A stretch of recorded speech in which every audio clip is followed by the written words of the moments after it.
Oh, okay. All right. Let's see if we can do this.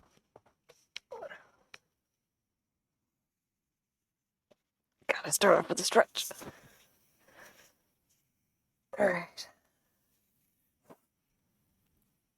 Okay.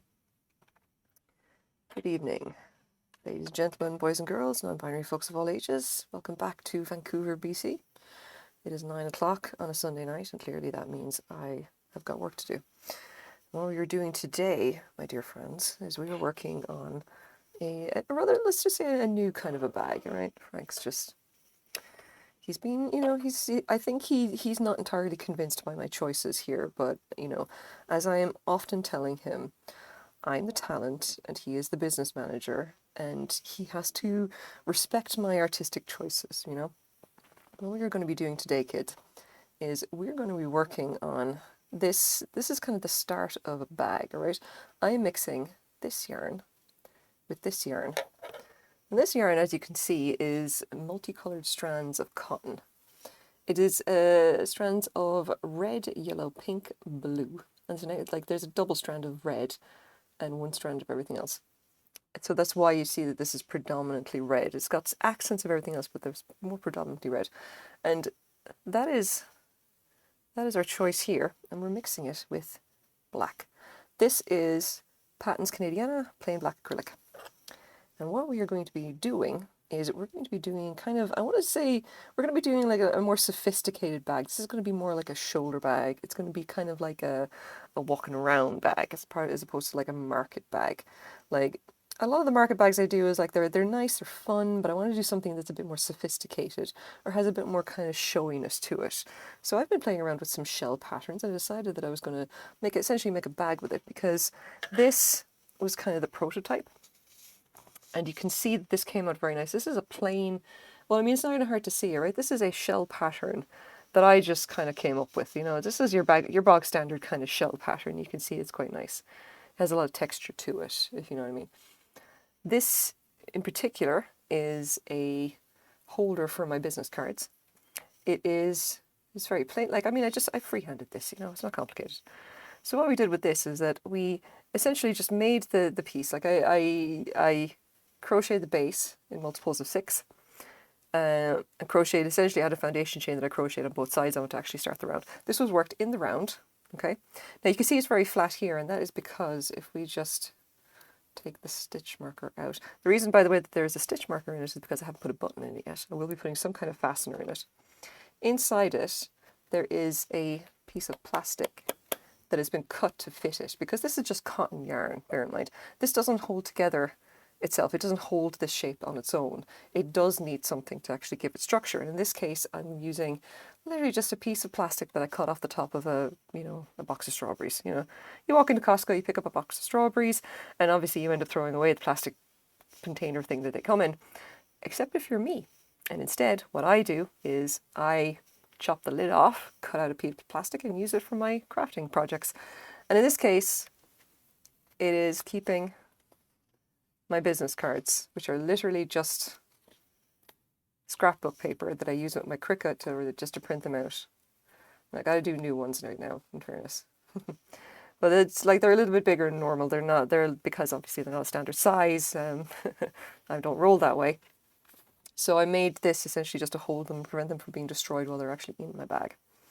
And until I put some kind of a button or a fastener on them, I have a little stitch marker that just kind of keeps it closed. So I will be, but I think I just, when I find a kind of suitable button, I will just be putting a button on it. But in the meantime, like, this pattern is the thing that I like. Like, I finished this today. It took me maybe about like 2 hours tops. It's like, and I was mostly just fiddling around. Like, I was just tootling with the pattern to see if it was actually going to work. And I thought, yeah, this is a winner. This is nice. I want something like this, but with yarn that will give it the highlight, the pop. I want to see those shells. I want them to look, kind of bring up that texture a lot. And I thought this is going to work pretty well, because it's going to give it a fair bit of randomness to it, if that makes sense. And everything I do, like, by and large, is some kind of experiment.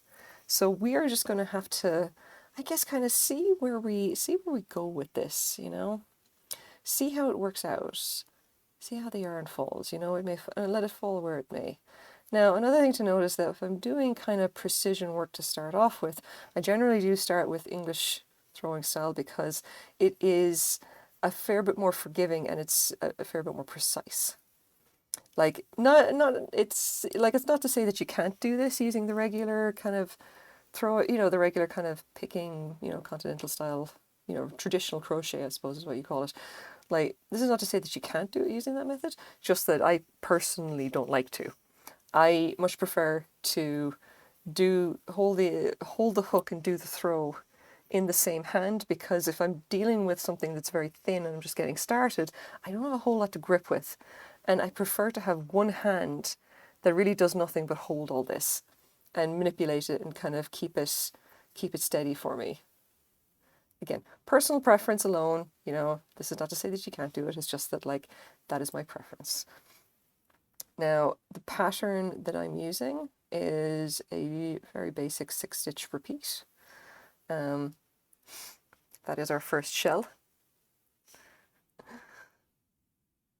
And I haven't decided what side I'm going to make the outside yet, but we will have to see. Like, I'm pretty sure that once I kind of get a few rows of this in, like, I'll see what it looks like, if you know what I mean. Like, the actual shell stitch itself is incredibly simple. Like, once you actually have a foundation chain up, your foundation chain should be a multiple of 6. And then you just start crocheting here. That is, here's the end of the chain. Skip 2 and go to the third from the third from the hook, basically, and crochet 5 double crochets into that spot, that chain stitch under both loops, because you want it to anchor very securely. 5 chains in will create that round, and then skip 2, slip stitch and anchor it, and then essentially repeat. Skip 2, start putting in those double crochets, and continue until you get to the end of the line, and then we're going to actually start doing the round.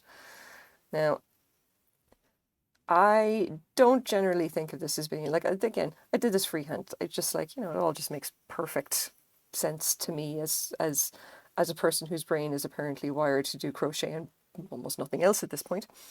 For what it's worth, the bag that I was working on last week, the Bag of Storms, it came out so nice I ended up making another 2. Like, I now have 3 of those bags, 3 of the bags with that very nice pattern.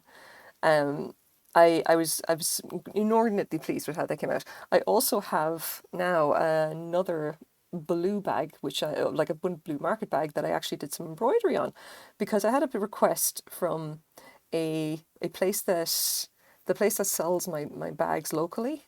I had a request from them that they said, could you maybe put some, oh wait, no, hang on, 1, 2, I've skipped an extra one. So could you maybe put some writing on the bags, put something like coffee on it or something like that? And I was like, that sounds super fun. I can totally do that for you. So I did. I put a little heart and coffee on it. And this bag, by the way, is bright sky blue, and I don't know if that really works for them as a coffee shop per se. I'm going to show it to them and I'll ask them what they think. I'm currently test driving that bag to kind of see how I feel about it, because it's also the first bag that I put a liner into. Now, if you know, putting a liner into a crochet bag involves motherfucking sewing. Now, children, I don't know if you know anything about how well I sew, but I can tell you this much. I do not sew very well at all. Oh, God, there's something in my eye.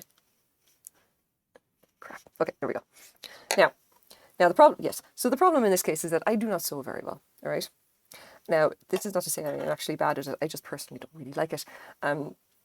I hate the level of commitment required, because once you cut it, that's it, you're essentially screwed. You have to commit, and I don't really like that. I like being able to rip stuff back or try things and just kind of like decide I don't like it, and then, rip it back and try something else, like the commitment of sewing it's just too much. I just cannot do it. It just drives me crazy.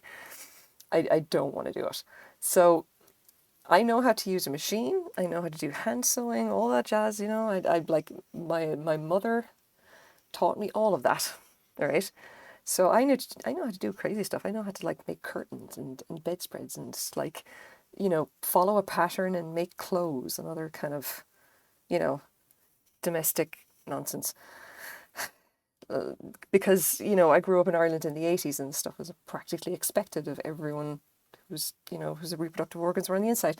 But anyway, I can do it. I just don't enjoy it. So the limit of me doing the liner was just like essentially taking the bag that I completed, laying it down on some fabric, drawing around it, badly, mind you, and then just cutting, like essentially sewing that shape on my very basic sewing machine, and then hand sewing the rest because I was like, I don't even want to try getting the bag and the liner into the sewing machine. No, not doing that. I just there's some levels of bullshit I just do not want to deal with. So I just went and hand sewed the actual liner into place. So the shape of the liner is sewed by machine, but the final part, which is stitching it into the crochet bag itself around the like the edge of the top, just stitched out in place by hand. And I don't think I'm super happy with the result because I don't think my stitches are very even. Again, I know how to hand to sew. I just don't really like it. I don't think I'm all that good at it. I just know the very, very, like, I know the basics. I can get it done. And that's really it. I'd much rather be crocheting. But anyway, it is done. And the problem is that the liner looks really good. It really looks neat. It makes it pop like you would not believe. It goes from just like a kind of a rustic kind of a bag to like, hell yeah, now you look good. Now you look like you're something cool, you know? So I'm just like, okay, well, fuck it. Now I can't justify not putting liners into my nicer bags. I'm essentially screwed myself because, oh my God, is still something going on?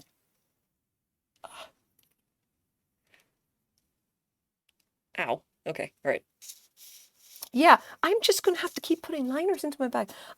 Like, swear to God, not happy about this. I'm really not. Like, not happy about my ability to produce something that looks really commercially viable, okay? Just because it's using a craft that personally gets right up my nose and then some.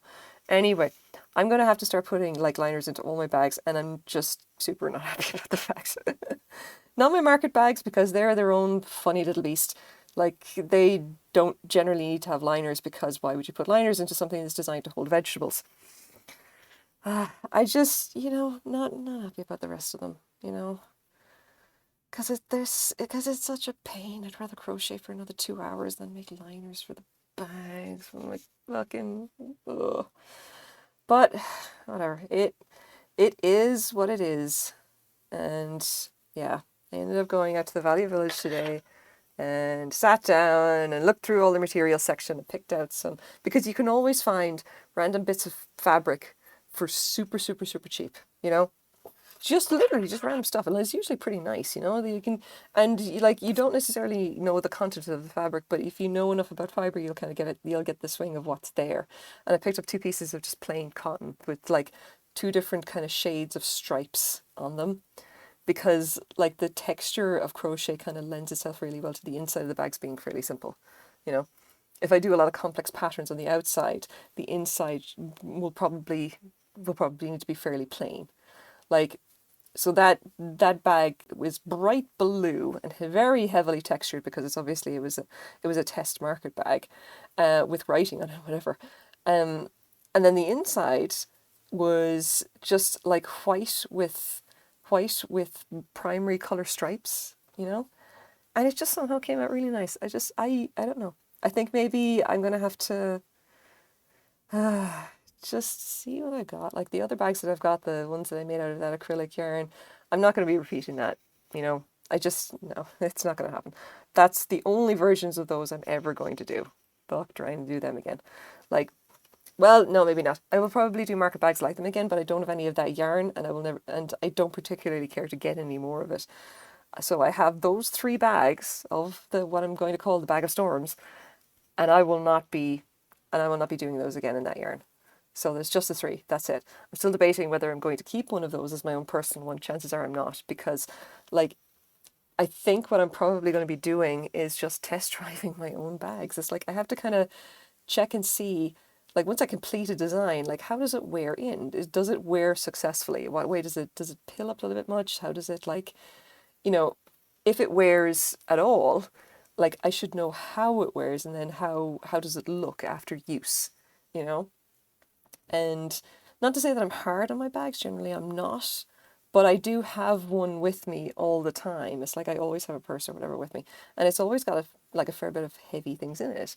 I will usually be carrying like, I'll carry my wallet and my change purse and like a few other bits and pieces. I'll have my business cards. 1, 2, 3, 4, 5. I'll have my business cards. I'll have things like my black light, which, believe it or not, that UV torch, okay, it does not look that heavy because it's small. Motherfucker is heavy though.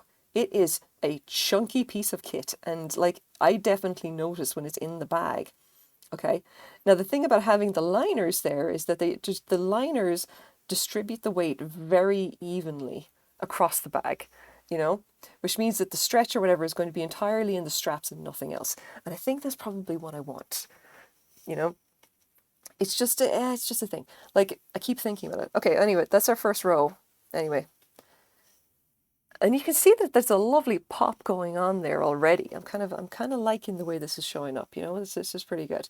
Anyway, now this is the first row, but when we're actually starting the round, we're essentially going to go back along this edge and do the other side, kind of. But we're going to do this into the same stitches, essentially, just into the underside of those stitches. Like the way this is going to be shaped is not really going to be obvious. Now I did put an extra chain stitch at this very edge here to make it easier to do the turn. Like the pop at the corner is a little bit trickier to get, in my opinion. Oh yeah, in case anyone cares, today's flavour of bubbly is cherry, the old favourite.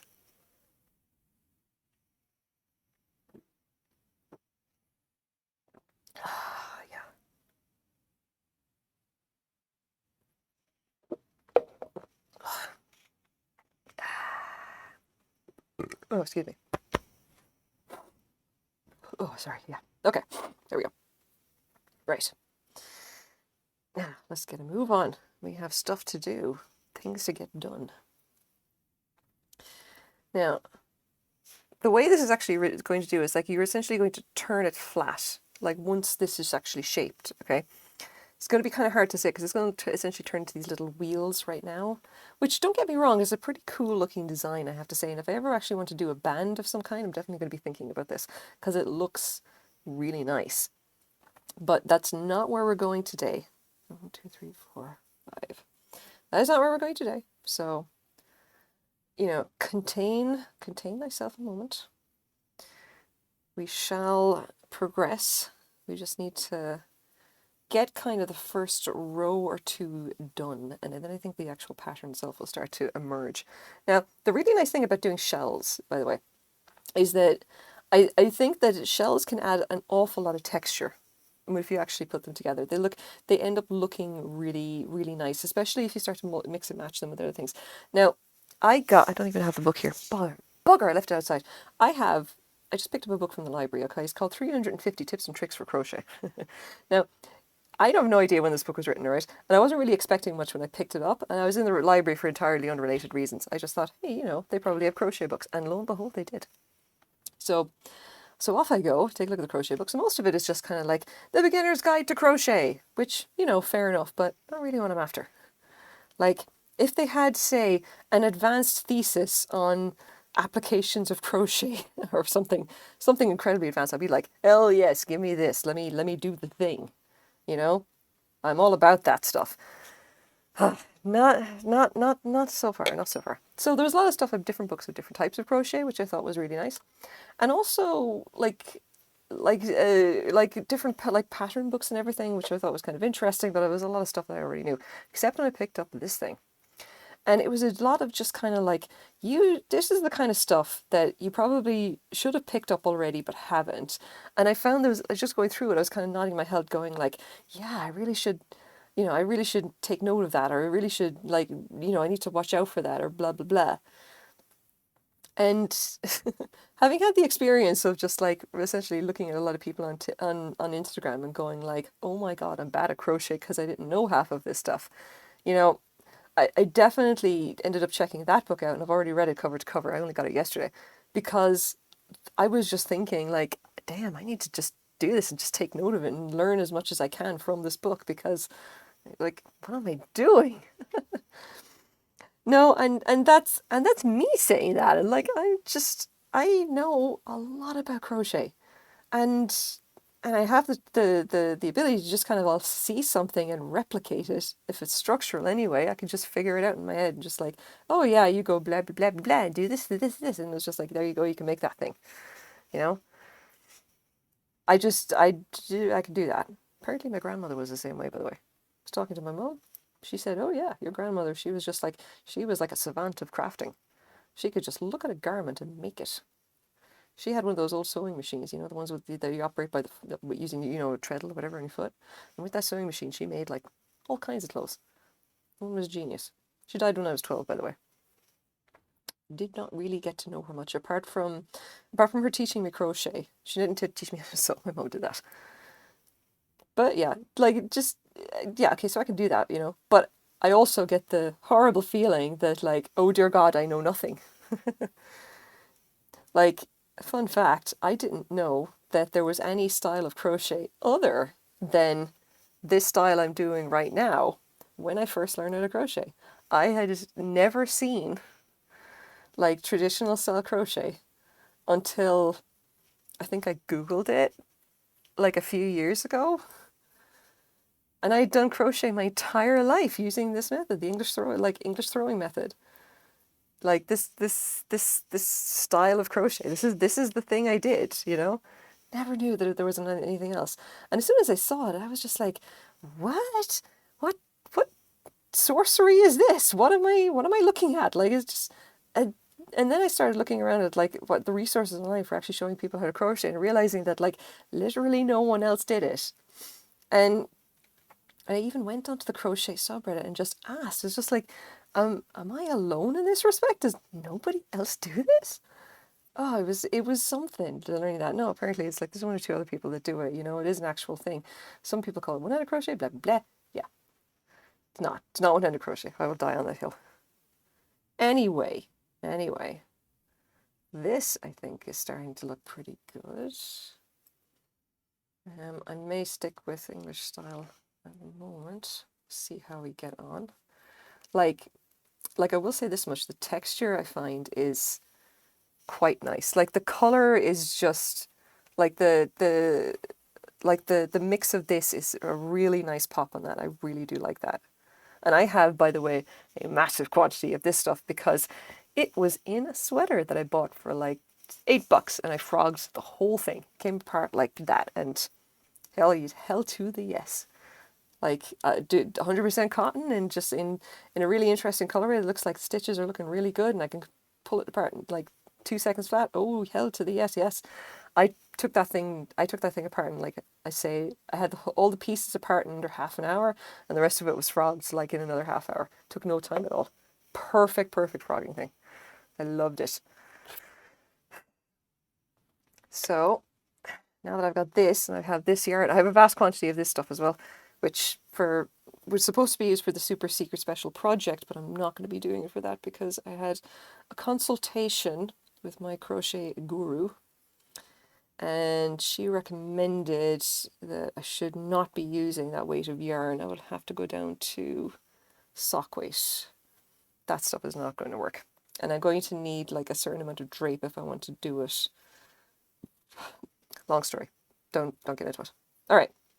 So now we're basically back at the start, and this is essentially the base of it, okay? And what we want to do is kind of join them at the top here. So right down here, this is kind of the end chain, as it were. And I'm just gonna find a likely place to anchor this. It doesn't really matter where. I just don't want to split the thread. Yeah, let's just do that there. That's fine. Let's just anchor that in there. And again, one chain makes this a little bit easier. All right. Now, let's say this is the back. Let's say, but we can always turn this out later. It's not really going to matter. We're going to hold it like this. And this is effectively the base. This line here. I'm going to try to turn that over. This line here is going to be the very base of the bag, and we're working up this way, which means that we are now working around these, and we have to kind of figure out how we're going to do round 2. And the way that we do this is that we have to have these 2 shells come together, okay? But we want to have one shell in here to kind of keep the pattern consistent. So what we are going to do here is effectively half of a shell. So I'm just going to crochet another 2 chains, which I think is the name of a wrapper that I come think about. And then I'm going to put 2 double crochets through. It's close enough. Close enough. It's the same loop, whatever that I've been using. Doesn't matter that much, I don't think. Another 2 in there somewhere, because I'm just kind of making half a shell. All right, not a full shell, just a half shell. You can see that there. That's kind of half a shell. It's not great, but again, just it doesn't have to be perfect. It's not. We're not doing a whole lot here, because this is going to be again folded over, and this is going to come into the top. So yeah, now we get to do a little bit of the shaping, okay? And what we do is we pull this up a little bit, and then we have 1, 2, 3 of the 5 double crochets here. We're going through the one right in the middle, and we are going to slip stitch that motherfucker into place. And you can see it's starting to pop a little bit already, and that's fine. That's what we want. Just that's going to be the corner. So close enough. Good. That's fine. Let's just continue. Okay. Once we get our yarn sorted out. As you can see that I've been working a little bit on random stuff here, so I've been kind of like tooling around. I keep putting stuff in my mouth. I've been kind of tooling around with this stuff, so it's kind of like all wrapped up, whereas this is actually coming out of the cake properly. Anyway, continue. Now, so where we are here, all right, we're essentially in between two. This is the top of this shell, and we want to create another shell in this gap. So what we do is double crochet, and the slip stitch right here in the center, that is where we place the next 5 double crochets, as long as we manage to not split the yarn. More, I mean, not because obviously this yarn is already highly split. Now with the black, obviously it's a little bit trickier to find it every time, but it's okay. I've been doing this quite a bit, so I can find it there if I can. And again, you know, forgiving. It's not like it's fine. It's not going to go anywhere. It's like it doesn't matter if we're a little bit off, because the thing about this is that as long as we're like in the general vicinity of where we need to be, this is probably going to look pretty okay. Like the black is going to disguise a lot of the texture that's going to look kind of wonky, you know, because it's really just making the colored yarn pop is the thing that we're more concerned with. Anyway, slip stitch into the center there. Continue into here, another 5 double crochets. And again, it's still using English throwing method because it is just incredibly precise. If you control yarn, like the yarn and the hook in the same hand, it just tends to be a little easier because you have this hand essentially to do all the manipulation of the actual piece. And especially when you're pulling it and moving it around here, it's a lot less awkward because you're controlling the hook and controlling tension just with one hand. And that being said, this method does tend to be kind of hard on my fingers, and it certainly is going to be slower than traditional, and by and large, if you're not careful, it will also work up to be a higher tension. That, to be honest, is neither here nor there, and sometimes it's preferable to have a fairly high tension. I have practiced enough so that I'm pretty consistent with my tension across any given style that I choose to do. Or at least I always check and I kind of adjust a little bit on the fly, so that my stitches don't look wonky, basically. But that's just a matter of practice more than anything else. But like if you do English throwing style, you may find that like your stitches will be tighter for no reason other than you can pull a lot tighter here. Like there is a limit to the amount of tension you can generate if you are picking and pulling with the hook. Like, because it still has to run kind of freely here. Like with this, I can essentially grab the yarn tightly and yank it back as tight as I need to and then some, and still drop it and then let it go and be ready to go again on the next stitch. Like in like that. Pull, and like when I'm like this, at that point I can grab and yank and pull it very tight. And again, you can also do the thing there is because of this mobility, you get a lot of mobility in the actual yarn. You just have to kind of accept that, like, it can be incredibly hard in your fingers. Not so much on the wrists. I think it's all in the fingers, which is, you know, it's like it's, hang on, 1, 2, 3, there we go. Well, it's both a good thing and a bad thing. Like, if you have very weak wrists, I think I would recommend that. Oh, I'm gonna cut the yarn. Did I? No, bring it back. Yeah, missed it. Let's reset a bit. Try that again. 1, 2, 3, 4. Good. 5. Continue. 1, 2, 3, and yeah. Now I got to get under that in there because there's a loop that's got lost. Okay, we're just going to accept the loss and continue on. It'll be fine. And back it up because I'm not slip stitching. Yeah. So there's a loop there that's not been caught, but like it's just one loop of the thread, so we're just going to call it good. It's not going to affect structural integrity. Not really anyway. Because it's one single thread that's been lost. You can see, yeah. You see that little red loop there that got lost? Yeah, it's fine. It is what it is. Nothing can be perfect, not in this life. There we go. Now, curious thing. I am looking at starting up a number of crochet workshops around the area. Don't know if anyone here actually lives in Vancouver, but I am going to work with a local community centre, which is called the Marpole Neighbourhood House, and I want to see about running a community workshop in crochet. It's essentially it's like a community kind of event or whatever to kind of, you know, because part of their mission is kind of to bring the community together, to like make sure that people like in your neighbourhood like know each other, and you know, to generally make my neighbourhood, which is Marpole, feel like an actual neighbourhood as opposed to, you know, a very bad extension of Vancouver City itself. Hang on, did I do that right? Catch that. 1, 2, 3, 4, 5. Okay, yeah, got it right. Yeah. So I mean, Marpole itself is a very small little neighbourhood. It's basically the working class, the working class home of the I don't know, the peons, I guess, of Vancouver. It was a small fishing village back in the day that just kind of got absorbed into Zone 1 of Vancouver, BC, like the actual city of Vancouver as opposed to the Greater Vancouver area. And it's kind of it's got a lovely kind of a small town feel to it, which means that me, the Irish country bumpkin who came from a village with barely 1,000 people in it, is kind of just like I feel comfortable here, you know. Marpole's it's a nice little place. It doesn't feel like part of the city of Vancouver. It feels like it's got its own kind of identity, and mostly that identity is like it's quiet. There are a lot of families, and generally we just kind of do our own thing and don't really bother anybody else. It's been nice, you know. It's nice and homey and stuff.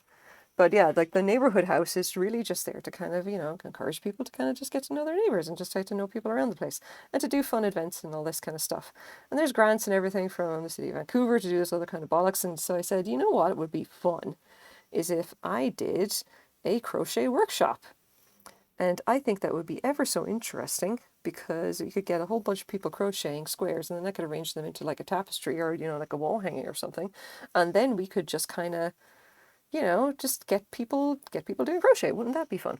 And I ended up talking to the director of programming or whatever of the neighborhood house, and I pitched the idea to her, and she was like, "Hell yeah! Just write up a proposal, send it to me, and we'll get some grant, and we'll see what we got with grant money. It'll be great." And I'm just like, "Alrighty then, let's see what shenanigans we can get into." And lo and behold, shenanigans have ensued, as far as I can say. It's been a good, or if rather interesting week, my children. Now, the other fun thing that we've got is that I'm thinking of doing something similar as a corporate team building exercise, all right? And if you can imagine, right, what it'd be like to get a whole bunch of executives plus a whole bunch of office workers and, you know, assistant drones, project managers, programmers and all that, and essentially get them all doing crochet while I try to teach them. It's going to be interesting, I'll tell you what. But I think as a team building exercise, it would be it would be super good for people to do something that doesn't involve sitting in front of their computers and being assets. So, no, that's probably a bit unfair. I just think it would be a really cool, interesting thing to do. It would be like, as a team building exercise, it would be like very novel, very kind of like tactile, kind of like very far from your usual kind of like, oh, team building, come and do like, trivia, or I don't know, sports days, or go out and get drunk, or so. I have no fucking idea. Every time I've ever been asked to do team building activities, my usual reaction is to run away screaming, because they're generally not, fun or even great. Or like, let's go to adventure parks, or let's do let's do kind of, like stuff that seems remarkably physical. And why are you making office workers do this, for fuck's sake? Yeah, that kind of thing. I think a workshop where, oh God, my nose. I think a workshop where instead of all that bollocks, essentially you just sit down and crochet for 3 hours solid, make a whole bunch of little squares in whatever condition you want, right? And then arrange them into something that looks like a wall hanging, at which point the actual instructor, i.e. Muggins, myself, shall take a picture, tag all the squares saying who made them and what their position was, just so, they'll have bragging rights, I guess, but that'll go in the back. And then put a tag, I'll, assemble the whole thing, put a tag in the front saying the date it was made, and then put it onto a dowel and everything like that, so there's an actual wall hanging. And then hand it over to, the team that made it, saying, hey, your team building exercise went really well. Look at the piece of art that you guys made collaboratively. And I'm sure it's not going to be anything fantastic, but I tell you what, I am good at crochet and I can make almost anything look good. Give me enough raw materials and give me enough money. Got to get your paper, and I bet you I'll be able to make it look great. That is essentially my plan. I'm going to start running those kind of I'm going to run like crochet as like a team building exercise, and where like I can get I can get a bunch of programmers and office jockeys and sit them down and go, all right, motherfuckers, I hope you're feeling dexterous today, because I got some hooks and yarn for you. Let's dig in, and I'm gonna show you some craft stuff. You're gonna have fun with this, or I'm gonna make you have fun, or whatever. I will be my usual ridiculous Irish self, and I'm sure that someone, one way or another, they will get a kick out of it. I'll just have to clarify with HR or whatever like that there will be swearing, and no, I will not be apologizing for said swearing. DJ Albo, are you actually a DJ? Also, hello. But mostly, are you actually a DJ? I want to know. And if you're our DJ, welcome. I do crochet. I don't know anything about DJing. I'm sorry. I'm talking about crochet workshops and the fact that I probably swear too much, and I will inevitably be swearing too much in a corporate setting for said workshops. And at this point, I probably don't really care, because, I gotta be me. Where am I? See, the hard thing about this is then you gotta go back and actually find the bloody... here we go. All right. No, it's okay. It's okay. We're good. We're good. We're good. I am working on a shoulder bag. Nickname for malicious. I was a karaoke jockey. You know what? I have no idea what that is either, but I'm sure it's lovely. I do crochet. I don't know if you do crochet, but I'm all about the crochet. I am all about the significant crochet, in fact. I do it practically every day. I am an instructor. I do all kinds of crochet related stuff, although I'm usually making bags, because there is something about making bags that I just really, really enjoy. Oh, you had a karaoke business. That's super interesting. What was the worst song that was ever sung that you got absolutely sick of? And then what was the best one? I'm just curious. Tell the class, and I hope you brought enough knowledge for all of us. I just kind of imagine a karaoke business. Is that involved just going around? Well, I mean, I'm Irish, okay, so it's probably a different experience in North America, okay. But I mean, are you just going around the pubs or whatever, the karaoke machine in the back of your car, and you just kind of tote it in or whatever and hook it up to the projector? Picture with Kid Rock and Sheryl Crow was. I have no idea what that is, and now I'm happy. 1, 2, 3. Okay. I don't know a whole lot about I don't know a whole lot of popular music, and I certainly don't know Kid Rock. Although that sounds like it's a North American thing that I'm too European to get. So there's that. Zoonist. I thank you very much for the follow. I am low tech and I have no alerts, but I do have my stream thingy jobby the thing here in OBS or whatever that I had to get help setting up because again, not good at the old kind of techie whatever. I keep meaning to figure out how to do alerts to say, oh hey, look at the stuff jumping across the stream and people has followed me and all this kind of crap. I'm bad at this. I'm sorry. Anyway, thank you very much for following me. I also have questions about your username because Zunis is like, what is it? What is that? Oh bugger! No, have I? Have I split the art? No, no, wait, no. Ah, okay. Let's back up. Best was when a girl named Angel put in down with sickness by Disturbed. I was dreading it because I judged based on the name and it was a girl. Then she freaking nailed it. Oh my god. Like that's a trick. I know. I sort of know it, and that sounds like it would be a tricky one to sing. Like not even gonna lie. And I say this as someone who like one of my top channel point redemptions is for me to actually sing a song. Okay. I would not attempt Down with the Sickness. And if someone asked me to sing that, I'd be like, okay, you realize this is going to suck, right? Just to be clear. I mean, if you're going to redeem it, like, you have to pick the song that I sing, and I'm not going to say no, because I think if someone actually puts in the effort and actually redeems like a song, yeah, if someone actually puts in the effort and redeems a song or whatever like that and picks that particular song, I'm just like, okay, you know what, I'm not gonna disappoint you, I'll give it my best shot. It's just probably going to suck, okay. And I've already had to sing Celine Dion, My Heart Will Go On, a song that I could not hate anymore if I possibly tried, but I still sang it because somebody asked. And I was not going to say no. It wouldn't be fair. Still Down with the Sickness? Holy shit, like, that's tough. Brave woman. That or she was just really like the song, I guess. Oh, come on. Like, okay, I've almost got the second row of this done. Creatively Emma, how do you do? How's it going? Oh my god, I love that. Wait, I'm just gonna. Oh my god, it's a tiny little blue lion. I was trying to figure out what that was for a second. I'm just like, oh my god, that's so cute. I have emotes now. I'm so happy that I actually have emotes. Okay, I'm just gonna put my emotes into it because I'm just like, I'm so happy that I have emotes. Okay? I'm like, hold on. Duh, and then one of Frank rolling. Woo! Look at this. I have emotes. Ah! I'm so happy I have emotes. I'm just like, and I got the animated emotes. I got like the one of like Frank rolling. I was just like, oh my god. Oh, it's so cute. You might get a kick out of a business name. It was Tone Deaf Industry. Yes, I do get a kick out of that. Thank you. Much appreciated. That is definitely the kind of humor I absolutely appreciate in business names. I made an emote of my dog. Honestly, I think that's probably the top reason why anybody decides to become a streamer or whatever, so they get their own emotes. Oh, you got an actual raid emote. Oh my god. And it's got a sword in its mouth. Oh, that's cute. And more coming. Oh my god. I gotta step up my game, I tell you what.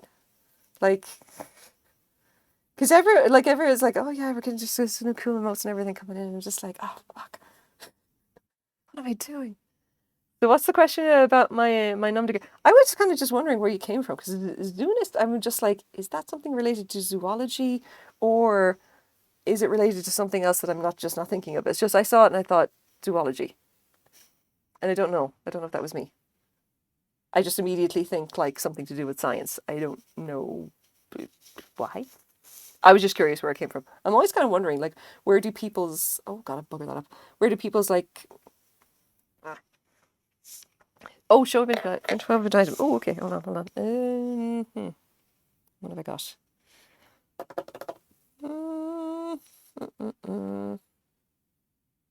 Okay.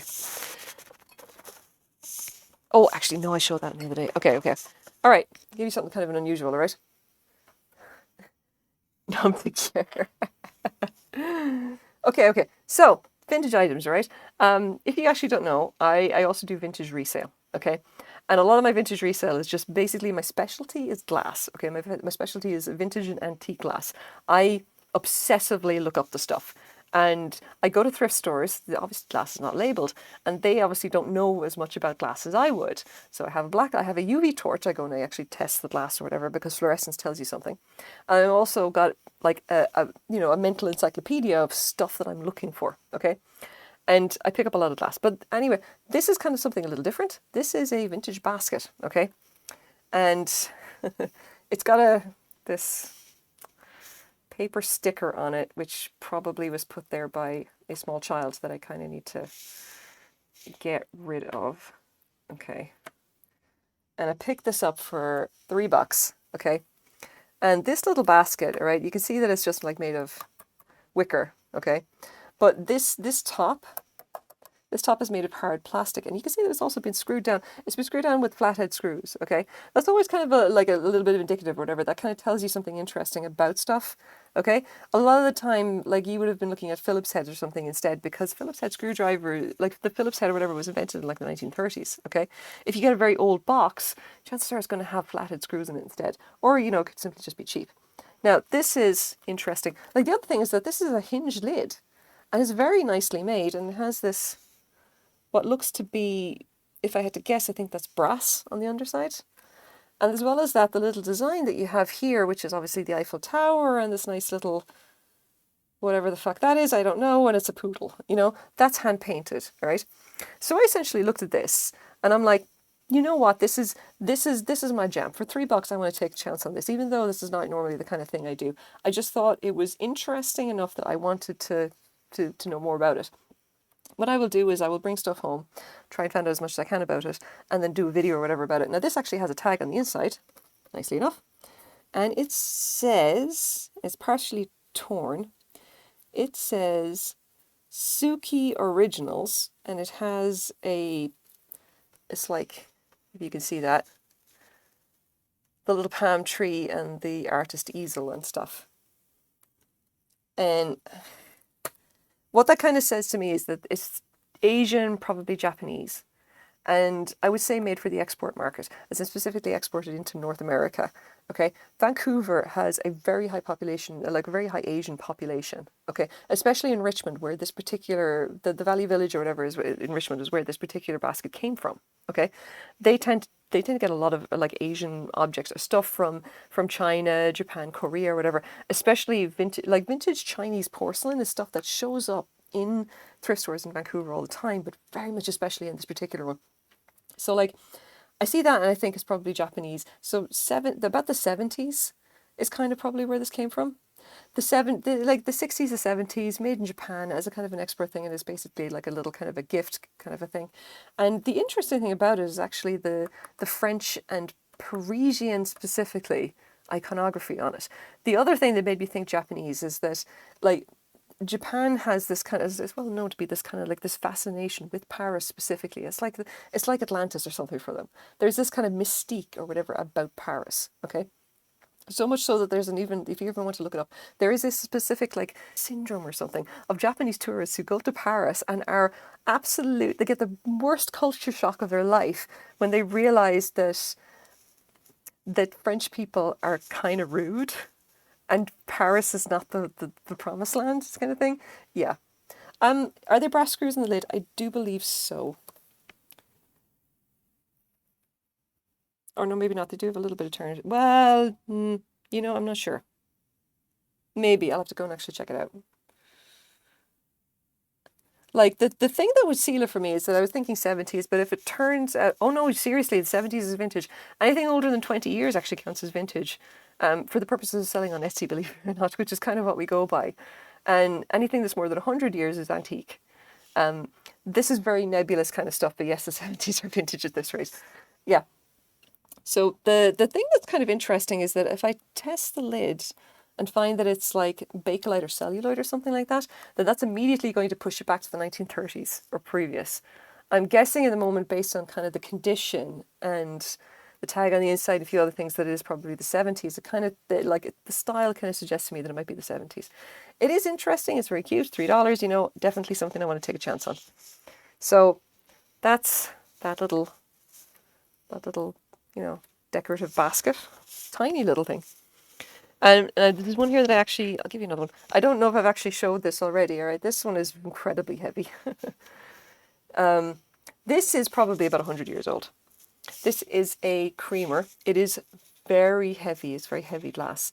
And it is, my guessing at the moment is that it was made probably around the 1910s by a company called the United States Glass Company, basically. They amalgamated a bunch in the late 19th century and they formed this big glass company. And they did a lot of patterns like this. And this one is called the Broken Column. Okay. Now, the problem with this one is that this got reproduced by a company by Imperial in the 1970s. And I have it here at my desk because I've yet to figure out which one it is. Is it the antique from about 100 years ago, or is it the 1970s reproduction? They're almost identical. So I'm still working on that. I'm trying to work out a way to distinguish between the two. And that is effectively the life of someone who is big into vintage glass. You know your stuff up to a point, but I can't know every single early American pattern glass pattern that there is. Like, there's a particular style called EAPG, Early American Pattern Glass, and there's 3,000 to 4,000 patterns that are known and much more that are not. So I picked this up and knew straight away that it was something of that style, but if it is a reproduction, it's just not obvious. You have to go read up and then you discover afterwards. Now, that said, great condition. I paid about $7 for it. It's probably worth about $7. I'll be doing a video most likely on it. Nope, no marking on the bottom. You can see there's nothing there. Glass, or antique and vintage glass, is very rarely marked. If it is marked, that's great for us. You know, it's a little bit more for us to go on to actually identify this kind of thing. But for EAPG and anything really from the 19th century, there is no mark at all in it. It just wasn't a thing that was done. Like, I think the earliest marks that I know of anyway would start coming in maybe the 1910s, 1920s. And I think it was Heisey doing them, which I have a piece of that, and it's absolutely beautiful, but it would be considered like a high-end thing, you know? Like, it's just one of those things. I am a huge nerd when it comes to glass, which is why I have so much of it lying around the place here and I'm just working on it or whatever. It's like I do crochet and I know things about antique and vintage glass. Sorry, guy. Okay, crochet. I'm doing the crochet. We're doing the crochet. I promise we are. Yeah. I actually I sold a piece today, which was a pair of, God, what were they again? It was a pair of antique needle etched cocktail glasses. The interesting thing about needle etching is that, like, they weren't really doing them like a lot of the older ones. All right, I think they were doing them up to like the 1970s or whatever like that. But the very old ones or whatever, they're really fine pieces, and especially if you get them in very nice condition, and they're just very hard to identify because obviously there's no markings on them. They just look really nice. So I had a pair that was antique, but I just couldn't identify them. I couldn't identify the specific pattern, unfortunately, and I sold them essentially as they were. You know, antique, needle etched. No idea what the pattern was. Possibilities for the actual company that made them based on the style, but nothing more than that. But long story short, I bought the pair of them for I think $6, and I sold them today for $50 with the free shipping because they're only going to the States, you know. So like that's kind of where you go with antique and vintage glass. If you know your stuff, then the thrift stores have quite a lot of really good stuff that they have no idea about because there's so much specific knowledge like required in order to go and like pick this stuff up. Now, okay, I'm gonna back up a second. What am I doing? I've missed some stuff. Oh yeah, I'm not particularly artistically inclined at all with drawing or painting, so I had to use my power. Oh, it's fantastic. It looks like a kite connected to the dog's car. Oh no, it's fine. Looks lovely. Oh, doing this. My nickname for volunteering in animal rescue. Oh, that's lovely. What am I doing? There we go. That's lovely. I always appreciate it. I always appreciate when people volunteer at animal rescues. You gotta save the animals. Oh, come on. Okay. We're getting to the end of the row now. We're gonna get moving on this. I don't know if you guys specifically want to listen to me talk about vintage glass forever. It's like, it's one of those things that I can absolutely do because I just have the crap everywhere. And I've gone and left my black light outside again. Otherwise, I'd bring up the uranium glass and show it to you guys. Because that stuff really looks badass under a black light. This thing glows neon. What am I doing? Okay, this 1, 2, 3. Okay, yeah, okay, end of the row. All right, so we're at the end of the row. And we are going to start flattening the bag. I tried crocheting with 2 strands of yarn and found it to be a pain in the ass. Any suggestions? You want to have a slightly bigger hook than you need. That's basically it. You'd want to have like either a slightly bigger hook or just kind of watch your tension, okay? Like crocheting with 2 strands tends to be a bit of a pain in the bollocks because like unless you have very tight control over your tension, and I generally do because again I'm doing throwing style, like it can turn into a shit show very fast because you'll start splitting the yarn. I would say just go for a larger hook, or otherwise get one that has this here is a very deep throat. A lot of wooden ones will have a very sharp hook there, okay? Now the other thing as well is you can see is that like the actual hook itself is not very sharp. Not here. You can get ones that are quite a bit sharper than that. But if you are working with 2 strands of yarn, because the yarn is it tends to split so easily if you're not careful. You have to control your tension very well, use a slightly bigger hook, and then make sure that the hook doesn't catch too much. Because if the hook is too sharp, especially right there, if it's too pointy, then it will tend to catch fibers and it will essentially tear the yarn or split it far quicker. So yeah, you gotta watch out for stuff like that. Like, do your best. I would say that like if I was gonna see I can just do that if you're not careful. That's if I'm not paying attention. By and large, if I am doing 2 strands, I will stick to the English throwing style. Because I just find it incredibly precise. I can control tension, it can be quite tight with the tension, but it is also very precise. Okay, so at that corner there, like you can see that I've done 2 rows now and the bag is kind of starting to form. Just this base, and it's still kind of a bit floppy because I still got to pull it together a little bit, but that's kind of the base of it there. And I think I am happy with the way the yarn is working up. I may nearly turn it inside out. I'm a thrower in knitting but not crochet as an odd. Actually no, like that is the standard way of doing it, okay? Like I knit as well.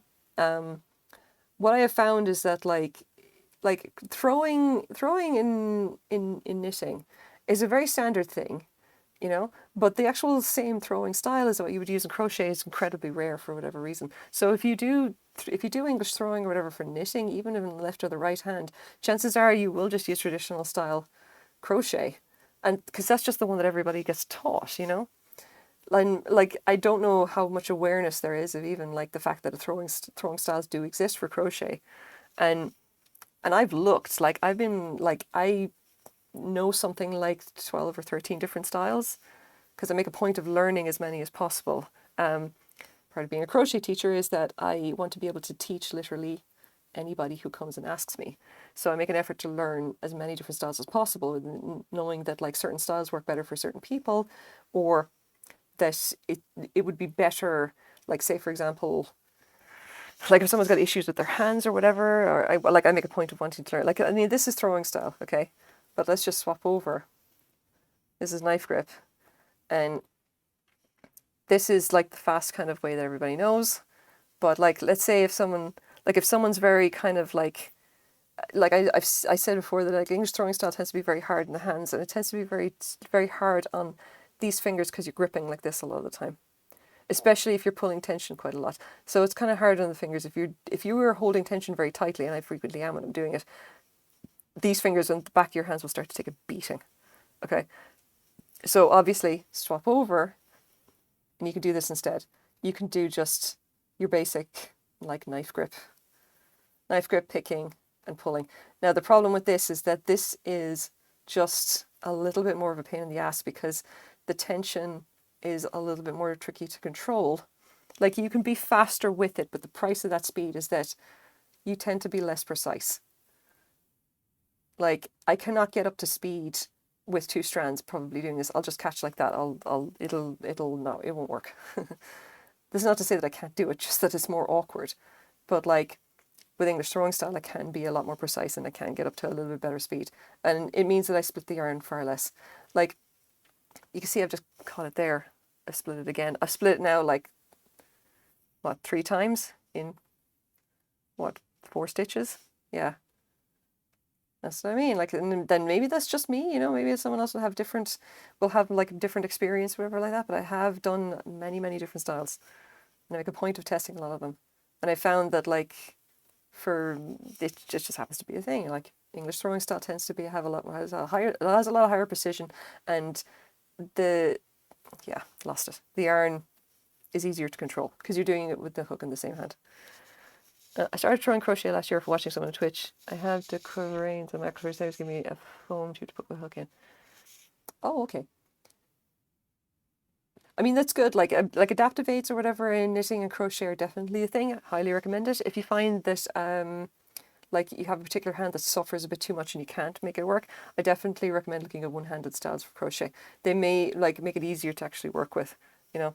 I do know of someone who has like it's rheumatoid arthritis in their fingers, and they end up swapping quite a bit between knife and pen grip. But like if one hand is more screwed up than the other, then you can actually just learn one-handed crochet, and that will certainly work. You can get up to the same kind of speed. It's just a matter of practice more than anything else. But it means that you're not going to be screwing. Like you won't be punishing one hand. You know, you just crochet with the other hand, and that's it. Oh, okay. So what does thrower in knitting? So if you throw in knitting, like imagine that this is. Do I have another? I don't. Oh wait, no. Here we go. All right, just randomly have another crochet hook. All right. If you're knitting, all right, imagine you've got two knitting needles like this. Throwing means that you throw the yarn, as in like here it. What? Drop the other one now, bugger. Give me. Work with me, fuck's sake. I'm trying to do a demonstration. Okay, so like if you're throwing the yarn, this goes in, throw, scoop out, because throwing is always done from this side. As in, it's done from the working side. As in, like this side here on the, if you're right-handed, this is the right side needle. This is the working needle, the one that actually pulls stitches off to work them. Okay, when you're throwing, you essentially throw the yarn around the hook, or around. You know, it's anti-clockwise in some styles. Like clockwise or counterclockwise, but like you actually pick up the yarn and throw it. Okay, as opposed to picking. And picking is with the yarn on the other side. And it's more like crochet, where you can have the yarn basically like this, okay, being held like that. And then you put it in, pick the yarn, pull it with the tip of the needle out, okay? And the yarn is on the opposite side from the working needle. Like, that's roughly how it breaks down. It's like with there's really, oh God, drop. Okay, I'm just going to get rid of that, get out of the way. There's really just there's throwing and picking, and people usually would prefer one style over the other. I have done basically both style. I knit right-handed. Crocheting, I do right-handed, left-handed, one-handed, basically any which way. But knitting is not really my forte. I know the different style. I know like English throwing style and continental style. I can do like Russian knitting or combination knitting, or like Eastern Western style, a few other things. Like but that's it. It's like, it's not, I'm not really a knitter. I'm more of a crocheter. Oh yeah, geez, you just, go chill. Like, I mean, it is like, it's 10 o'clock in the night here in the Pacific Northwest, all right? Go on out. Thank you very much for calling in, for coming in, hanging out, saying hi, etc., etc. I don't know, but yeah, like it's not really that much of a distinction. And to be honest, I don't think there's anything really solid about it, because there are as many ways to knit and crochet as there are people, I mean, I have done my best to kind of categorize, or at least identify, common elements of different crochet styles, knowing full well that there's a lot of it's fairly nebulous and there's a lot of overlap, and there isn't really a name for a lot of it, except that I just make shit up because I'm kind of working blind here. Like, what I call the English throwing style for crochet is called probably something else. It's just that I can't find anything that I can't find what it's actually called by other people, because it's that rare. It's just not known very well, and a lot of what I used to describe different styles is just stuff that I've essentially invented, because like I need some way of identifying them myself when I'm looking at different styles and whatever. But like, there's just very little information about different crochet styles. It's just like because there are so many ways to do it, and not a whole lot of like you know, a whole lot of systematic kind of analysis of it, I guess. Like, I guess, like, if you crochet, you probably crochet this like this, you know, this or pen grip. And I think pen grip with this particular yarn is probably going to be a nightmare, but I can try it. But like, this is what people see or what they think of when they think, you know, crochet. This is it. This is traditional crochet. Traditional crochet style, I should say. Right-handed knife grip. And occasionally you'll see right-handed pen grip. That's really it. This, by the way, is incredibly tricky with 2 strands of yarn. God. It gets very, very frustrating. Oh, come on. Yeah, you know, that's how you crochet. That's how almost everybody crochets, you know. Like left-handed crochet or whatever, if people do it at all. I don't know that many people who actually do left-handed. I know one guy who does left-handed crochet. Oh wait, no, he crochets right-handed, does he? He knits left-handed. Yeah, my memory's gone. I'm actually not sure now. Yeah, you know what? I don't know. I'm not gonna think about it right now. I'm not really there. Yeah, it just, I don't know. That's just kind of the way it is. Like, different styles of crochet are not very well known at all. So I end up doing. All right, so this is the end of the row, and we are now. Okay, yeah, okay, here we are. We're doing the next row. Okay, we're good. We're good. I gotta say, I'm liking the way this is coming out, but I think I prefer the wrong side. I think this is nice. This just really pops. I don't know if it shows up very well on camera. If you can see what I mean. I don't know. I'm gonna I'll finish it and then I may just pop it and turn it inside out. And just let it be like that, and it's gonna look kind of like really interesting. Like the nice thing about this is that this is very kind of like, this is nice color yarn, but it's very incredibly thin. Like, and I've tried working with it and found that it's just like, it doesn't have any kind of structure to it. It's like, I would love to make a bag with this on its own, and I did try a few different kind of variations of my usual bags and found that it just did not work. It didn't have enough kind of bulk to it. This like this is practically matte. It's kind of a bit shiny here, and it does have some texture to it, but it by and large it's just plain, smooth, almost matte acrylic yarn, and the two together just have this really nice pop of it. You know, I'm hoping that I'll test drive this as well when it's done, and I'll let it wear in a bit and see how I feel about it. I kind of think what it's calling out for is like the interior. I want to make the interior like one of the colors here. I may just go with the red or pink, okay? And just like give it something really bright on the inside. And then the handles, I'll like take a look and see what I can come up with for like maybe leather handles or something. And I'm not going to have like handles on either side. I'm going to have a pair of handles in like the center and make this kind of a shoulder bag. I just prefer shoulder bags. That's how I roll. I don't care if anyone doesn't like them. I just love shoulder bags. I'm all about them. Not crossbodies or anything like that. It's not my jam.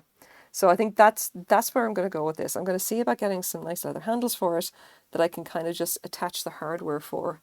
And then we shall see what we see. But I get the feeling I'll be turning this thing inside out and going with the more textured side. Come on. Yeah, it's just like, it's constantly splitting. And I'm not okay with that. But like, English style, yeah, much easier. Like, part of the problem with splitting is that like if you're pulling on the yarn, chances are that the hook may not actually pull through successfully. And the thing about English style is that if you do that sweep around the hook, because you're doing clockwise on this side instead of picking from the other side, the yarn would normally come off the hook here and go out in this direction. Okay? And that's where it can slip. All right? But when it's thrown around like this, it will not slip because it's being held under tension on the opposite side of where the actual point of the hook is. It cannot go anywhere. Like, I can throw and pull it through, but I know I can hold tension there, and I always know that the yarn will be just underneath the hook when I pull it. Like, it's not going to go anywhere. And that means that if the yarn is double-stranded like this, it is far less likely to split.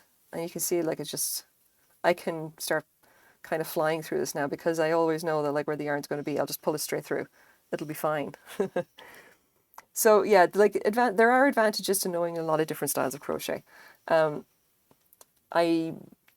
wouldn't say I'd recommend learning a lot of them because that is a really big ask. It's just something to be aware of, that like all of these other different methods do exist, and they do have quite a bit of like function and purpose, and they can be used like very successfully when to do kind of different techniques. Like the nice thing about the bags that I just did, I put them up on Instagram, the Bag of Storms, they were worked using right-handed and left-handed crochet in alternating rows, and it meant that there was actually a front side and a back side. But the back side of them came out amazingly because the back side of the double crochets, having them all have the same back side, obviously because the rows aren't going back and forth, which means that there is an actual back side and a front side. The way that it pooled the colorways, like it was striped yarn anyway, but it was just plain acrylic striped yarn, right? Absolutely nothing special. The way that it came out looked exactly like storm clouds because of the curled bumpiness at the top of the stitches. It just the look was really beautiful, and it was exactly what I was hoping would come out like. And like that kind of texture is not something that you can pull off unless you can crochet with both your hands. If you can crochet with both your left and your right hands and can alternate, like row, like from right to left, work with your right hand, from left to right, work with your other hand, like that gives you an options. Like you can start doing like strange, interesting things that nobody else really does. So I was happy with that. It's like, yeah, fun times. I get the imposter syndrome of like, oh God, I'm really bad at crocheting, but then I just pull off something like that and they go, yeah, you know what, you're not bad. Yeah, you're okay. You know, it's not everybody can just pull off stuff like that. And it looks kind of nice. So I put them on Instagram and said that I'm selling these these 3 bags or whatever for like $50 a piece. Well, $50 Canadian, you know, $50 a piece, just to see like what kind of interest I'm going to get in them, because like they did come out really nicely, and I'm not going to be making them in that colorway again. Like I kind of say as a designer, I'm just like, no, always look forward, never look backward. Like always keep moving, like move on to the next new thing, and like constant experimentation. Like I love doing bags. Bags is like my comfort zone.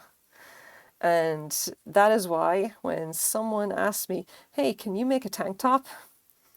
And I was like, sure, I can make a tank top. I can make anything. So I may have a commission or whatever to make someone a tank top. And I got to go check my stash to see exactly what I'm going to make it out of. I don't really know. And I also may have to knit that sucker because I just don't think I can get the correct drape if I do it using, using crochet. Crochet always comes out too thick, and I can't do something that's see-through. Because like that would be lace or whatever, and I'm like, that's not what she's looking for. She actually just wants a top, something that is not see-through. It's just like a plastic top, like a knit. I think a knitted top is what's really going to be. Let's see, 1, 2, 3, that's 4. Like I gotta kind of you gotta push yourself. You gotta try and do things that you're kind of scared of. And the worst you're going to do is fail. Or the worst I can say is that like she decides not to buy it and it'll have a tank top. We're just like, okay, I tried, I failed, I didn't make a tank top that someone liked, but maybe the next one will be better. I tried to knit a sweater. And I think it would have worked, except that the yarn that I used was a complete fucking disaster, and I should never have touched it with a 10-foot pole, because that yarn was opinionated, is probably the best way to describe it. What is wrong with this ball? Yeah, that yarn was opinionated. And I know some people may think I'm crazy for anthropomorphizing my yarn. I don't fucking care. That yarn was opinionated. It had ideas above its station. It was also straight out of the fucking 80s. And I should have taken that as a sign that maybe it was not suited to this modern life. Or whatever. Anyway, long story short, that is how I swore off cotton viscose yarn forever. Or specifically, shiny cotton viscose yarn. And how that did not stop me from buying some yarn which is currently lurking in the bottom of a bag in my stash, which is, again, a cotton viscose blend. And someday I'm going to work it and I'm going to swear at length. And people will probably laugh at me because they will say, Cypher, didn't you swear off this stuff last time? And I'll be like, yes, but that's not the point. Allow me my anger. Yeah. I don't know. I'm just saying I'm probably not going to make another sweater out of it. Oh, here we go. Oh my God, it's a raid. Hello. Wonder of Soil. That is a really interesting name. Hello. How do you do? It's a raid, and I still have no alerts because I don't know how to set this stuff up. Hello. Hello, I'm crocheting. I'm making a bag. It's currently black and there are colours in it. I'm doing my best here. We've talked about vintage lass, and there's been a certain amount of swearing, and doing my best, yes. Hello, how's it going? What? How was your stream? Oh yeah, we got to do. Yeah, there's a. Wait, I got to do the thing. I got to do the thing. I'm low tech, but I'm not that low tech. Let's do this. Okay, hold on. Wait, come on, keyboard, wake up. What? No, wake up. Shout out. One. Wait. Do the thing. Yes. Ah. I did this. I did the thing. I shouted it out. Hello. I shouted out. Yay! Silver stars. Yes, it's good. Like, it's been going good so far. This is a shell pattern. It's not obvious from this side. I think it's a little bit more obvious from this side. I'm kind of debating which side it's going to be. It's probably going to be this, I think, on the outside, because this has so much more of a pop of it, and the fans are a little bit more like obvious. Okay, this is a pattern that I'm kind of just throwing together myself. This is a typical kind of shell pattern. This is one I kind of did earlier. This is the thing that holds my business cards. It's basically just like a small pocket with a piece of plastic to keep it there. And it's just like a very basic kind of a shell. If you know shell crochet stitches, they look a bit like this. Yeah, they're very standard thing. They have a lot of texture and a little bit of puffiness, and they look really cute. So I did this earlier today. It took me about 2 hours, and now I'm going to actually work on this bag because I kind of liked how the shell pattern was working up, and I thought I wanted to combine these two yarns to kind of, because I think that this is a lot of, like, the pattern itself has a lot of kind of potential. I want to have something with a bit more pop and structure in it, in an actual bag form. I normally do bags. I tend to do a lot of bags. I'm all about the bags. So this is cotton blend, and it is a bunch of strands of cotton all kind of woven together.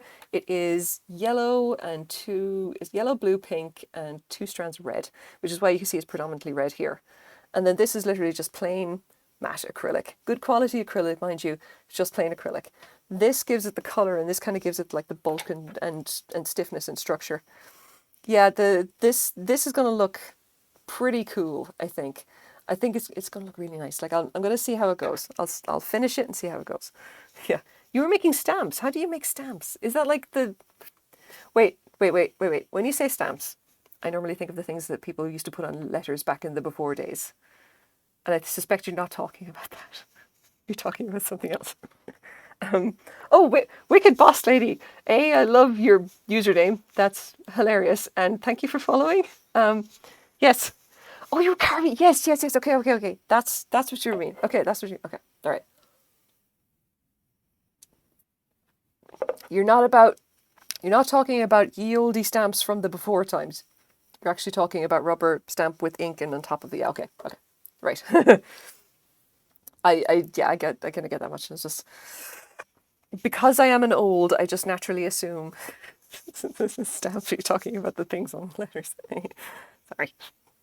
I don't mean that. Yeah, okay. Right. So we've been talking about vintage lass up to a point and styles of crochet. I don't know if anyone here is kind of into crochet the same way that I am. In case you don't know who I am, I'm Cypher Lev. I do a lot of crochet, and I occasionally do streams on Fridays where I attempt to write a novel on stream. Make what you will of that. I mostly do a lot of crochet, and I swear far too much, and I'm big into vintage items, especially vintage glass. I'm something of an expert on vintage and antique glass because I deal in vintage and antique glass. I go onto the Etsy's and I sell me vintage and antique glass. I love the stuff. So if you have any questions about vintage and antique glass, I can tell you all kinds of incredibly useless information that I'm sure will bore the absolute crap out of you. But I do know it, and I enjoy it. But it's mostly about the crochet on stream, in fairness, because like this is just like my my thing. I'm a crochet instructor. My specialty is knowing every possible style of doing crochet, including being able to crochet with my feet, because I take accessibility very seriously when it comes to crochet, and I make a great effort to learn as much as I can about different styles of crochet, specifically crochet for like disability and for like various kind of like, oh, like for mobility issues, for things like, what am I doing? Oh, I'm doing the wrong stitch. Okay, sorry, I'm getting distracted. Should be there. Okay, right, sorry. Slight hiccup. Did Shadow Bender, I love that. Did you say vintage and antique class? Yes, I did say vintage and antique class. There's one of my many random things that I know quite a lot about. I also know quite a lot about Louis Vuitton handbags for no reason whatsoever. But it's probably a story for another time. I have a font. I am a font of useless and silly information. Yes. I am something of an antique stealer, and my specialty is vintage and antique class. I know ridiculous amounts about vintage and antique class. The crochet thing is what I do on stream.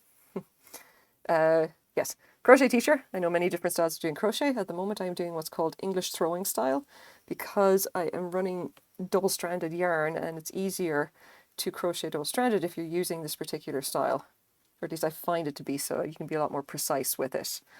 And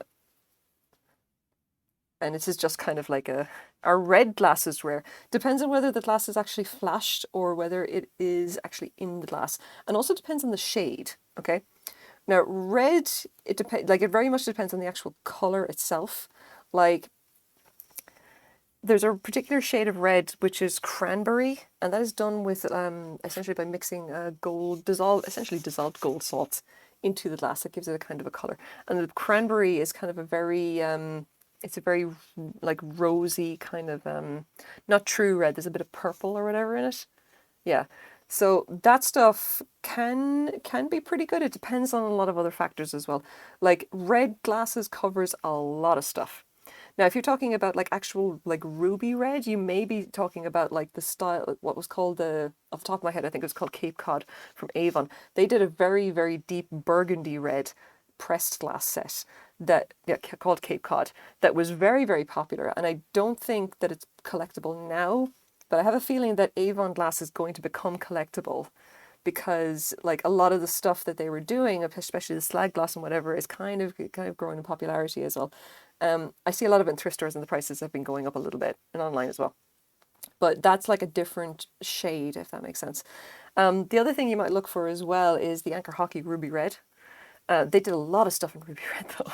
Like I said, you got to be more specific, because if you're talking about red cut glass, like done by Moser, which is the Bohemian luxury glass company, in like the late 19th century, early 20th century, then sure, you're talking thousands of dollars, but you gotta back the bus up and actually figure out like what have you actually got, because that like I think I've seen Moser glasses maybe once or twice.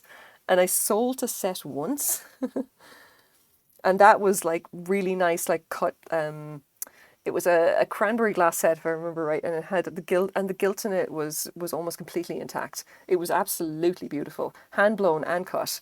That was a set that I bought for I think maybe $6 that I sold for 60. Just bong like that. But like that's still, you're not talking thousands of dollars. So that was just a set of 4 wine glasses. So. Yeah, give me some idea of what you've actually got, and maybe I'll tell you where to start looking. But yeah, just red glasses in general, that covers a lot of things. Like, yeah, sorry. Oh God. Now, funnily enough, a red cased glass can be really lucrative, because Moser were doing a lot of like a bohemian kind of white on cranberry case glass. And that's the stuff where essentially you got like a core of a particular colour, and then the outer core will be some other colour, and then they cut through it. Big, super popular style in the early 20th century for the Bohemian glassmakers anyway. Bohemia, if anyone cares, is what Czechoslovakia is today, or the Czech Republic is today, what Czechoslovakia was. In the early 20th century, before the Czechoslovakia was formed, it was just an area, it was called Bohemia instead. Don't have any, but just heard that red glasses can be rare in passing. Sometimes. Like the stuff that's really popular right now is like mid-century, kind of mid-century modern Scandinavian and Italian, you know.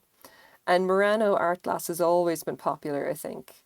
Like I actually personally collect art glass of a very particular type of art glass. I collect Robert Held pieces, some, not all. And then I collect some Italian Murano pieces depending on how I feel about them. And I don't have a very big collection because I don't have room for a very big collection. I just keep very select pieces that I particularly like. And I have more Robert Held glass than I have Murano. Robert Held, by the way, he's a local Vancouver glass artist here. He's been working for a while, and I actually see his work in thrift stores fairly often, which is how I acquired most of my collection. And he just does absolutely incredible iridescent glasses. Like he's very much into the style of Tiffany and Loewitz or whatever in the early 20th century, especially like the Art Deco, kind of Art Nouveau and art and crafts periods around then. So his stuff is really exceptionally beautiful. It has lovely iridescence. It's all hand blown, and it has amazing kind of swirl and patterning and feathering to it. And he's well known for this kind of stuff, you know. I've even bought and sold a lot of his work before and loved it every time, but I've kept the nicest, the ones that really kind of appeal to me the most, I've kept them for myself. I just kind of sold the rest, but like his whatever is still remarkably affordable for art glass. I've never paid more than I think $50 for a piece. The most expensive thing I bought by him was $50, whereas his work can go for hundreds, you know. Most of what I get is just like stuff that I buy in thrift stores that I know was his, that they don't identify. And I just pick it up for like a couple of bucks. I'm like, here you go, another thing to add to the collection or sell, you know, whatever. It's always worthwhile because this stuff is just that nice. But yeah, that's just like, yeah. Red glass, yes, red glass can be rare, but it depends very much on the glass. If you really want to get your mind blown, take a look at Roman caged glass cups, especially the I can't remember the name of it. There's one particular one that is made in color changing glass that is somehow still intact after how many thousand years. Don't ask me how it is in one piece, by the way. And it is literally beautiful. It is the most incredible thing you have ever seen. It is red in the inside, but as the light changes color, it'll actually the glass will change color as well. And I'm just like, it's in the museum in London or some shit like that. It's just, it's ridiculous. Priceless, 2,000-year-old cup. Okay. Beautiful beyond all sense of reason. That one is red. Sometimes red. But yeah. Yeah, this is looking nice. So anyway, crochet. Crochet. Oh God, where am I now? Is this at the end? No, wait. Yeah, okay. I know what I'm doing. We're on the edge here, which means that I am dropping 3 double crochets here and then doing a change just to kind of make this edge a little bit easier to deal with, because I don't want it to bend and be a little bit too chunky. So I'm putting in like an extra chain just to kind of keep it a little bit consistent before I kind of move over to this side and continue the other side of the bag. Like I kind of want to be careful about this because like it is going to be quite a nice bag. I may have to go back. Like I'm going to definitely line it in something that's going to be interesting, but I want to be careful that like the actual structure of the bag itself is going to be pretty good. Which means I may need to go back and kind of go over like the holes here and see like what is the structural integrity there, and do I need to kind of sew them or hem them closed, you know? And I mean, it's obviously going to mean additional work, but I mean them's the breaks when you're actually looking at like designing bags. Oh, pull out the yarn a little bit. Like a lot of things are experimental. When it comes to bags, I definitely do a lot of experimentation. Do not apologize for that, sorry. And I do a lot of this on stream. Yeah, okay, so that's like,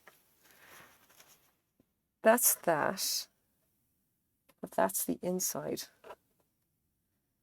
And I think I definitely like this more. So if we just kind of pop it like that, that's how it's going to look. I think I'll have to do more to kind of really decide. It's certainly still looking like the inside's going to be the one I want to do. Not sure. We shall see. We'll see. It's all kind of a muchness or whatever, because like This is thick enough so that I don't need to worry about like what side is going to be like at this point anyway. It's going to be easy enough just to pop it like inside out and it'll be done.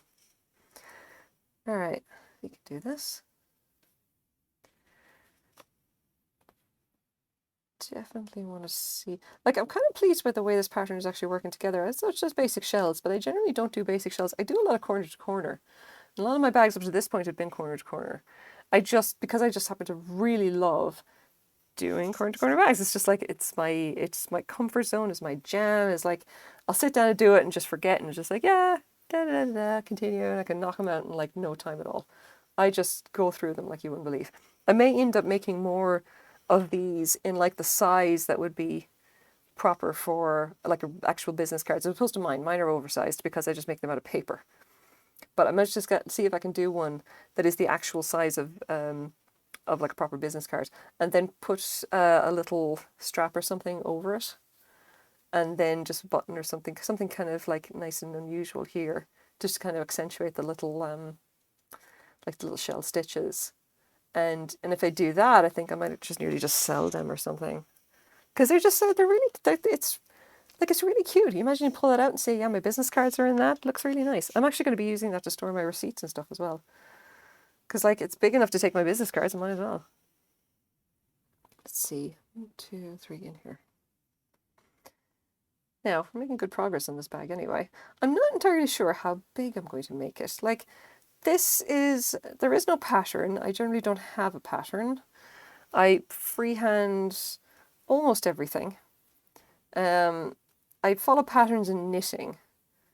As far as I'm concerned, in crochet, I just kind of imagine what I want to make and then just go ahead and make that. I have no particular kind of inclination to follow a specific pattern or anything like that. Because, like, I mean, why would I bother? I think of the thing, I make the thing. But, yeah, I'm generally not working from a pattern. This is all just like, I know what I need. I'm just going to do that. And this one is just like, I was looking at some pictures of shell stitches going like, yeah, you know what? I think I'm going to make some of that. And I think this color combination is interesting enough that I'll definitely finish this bag, and then I'll have to see what kind of reaction I get to it. It's like, if it's just like, oh yeah, sure, that looks really cool, like if people are interested in it, then yeah, I'll just say, yeah, sure, I'll make some more of them. Now, the problem is that I limited supplies or whatever of this particular yarn. Like, this was from a sweater that I bought in a thrift store and then completely tore apart. I frogged the whole thing, recovered all of the yarn, and it produced this much. So I only have a certain amount of yarn that I can use in a lot of these things. And then once it's done, then it is done and I cannot make any more. So my pieces tend to be very kind of once off, or I don't have things that I can make consistently. As in, I can have my own I can have like random patterns that I can just knock out or whatever like that. But if you wanted like a specific bag that you saw 6 months ago, it's like, no, I can't make that again. That yarn isn't available anymore. None of my yarn is available. It's all limited quantity because I just kind of acquire it by any means necessary depending on how I'm feeling on a given day. A lot of the time it's from thrift stores, and I just kind of get like kind of anything that seems like a good idea. I was experimenting with this by making terrible decisions earlier and buying cotton viscose blend yarn, which was like absolutely a mistake. It was, and I admit that fully, and I'm going to lose my mind working that stuff. And I ended up getting it anyway because the color of it and the mixing of it was just the most weird shit I've ever seen. The yarn, swear to God, looks like the static from an old TV. And oh my God. And I just realized that could date the shit out of me, okay? But look, if you are like me and you aren't old and you know what a CRT TV looks like, okay? Remember switching it on and just getting static, that grey fuzz, okay? Which wasn't really grey fuzz, it had all the colours in it, but it was really kind of grey fuzz and didn't come out really... Okay, listen. I found yarn that is basically that, all right? Literally that. Don't ask me how. It's the weirdest shit you've ever seen. And I was fascinated enough that I spent money and acquired it, okay? And I'm not saying that this was a good idea. Chances are it was a bad idea because look, mistakes were made. Okay, absolutely mistakes were made. the cotton viscose planes are going to be a pain in the bollocks to work. I know because I swore off them after the last time. However, no, this one was so strange that I was just like, I can't let this thing stay in a thrift store.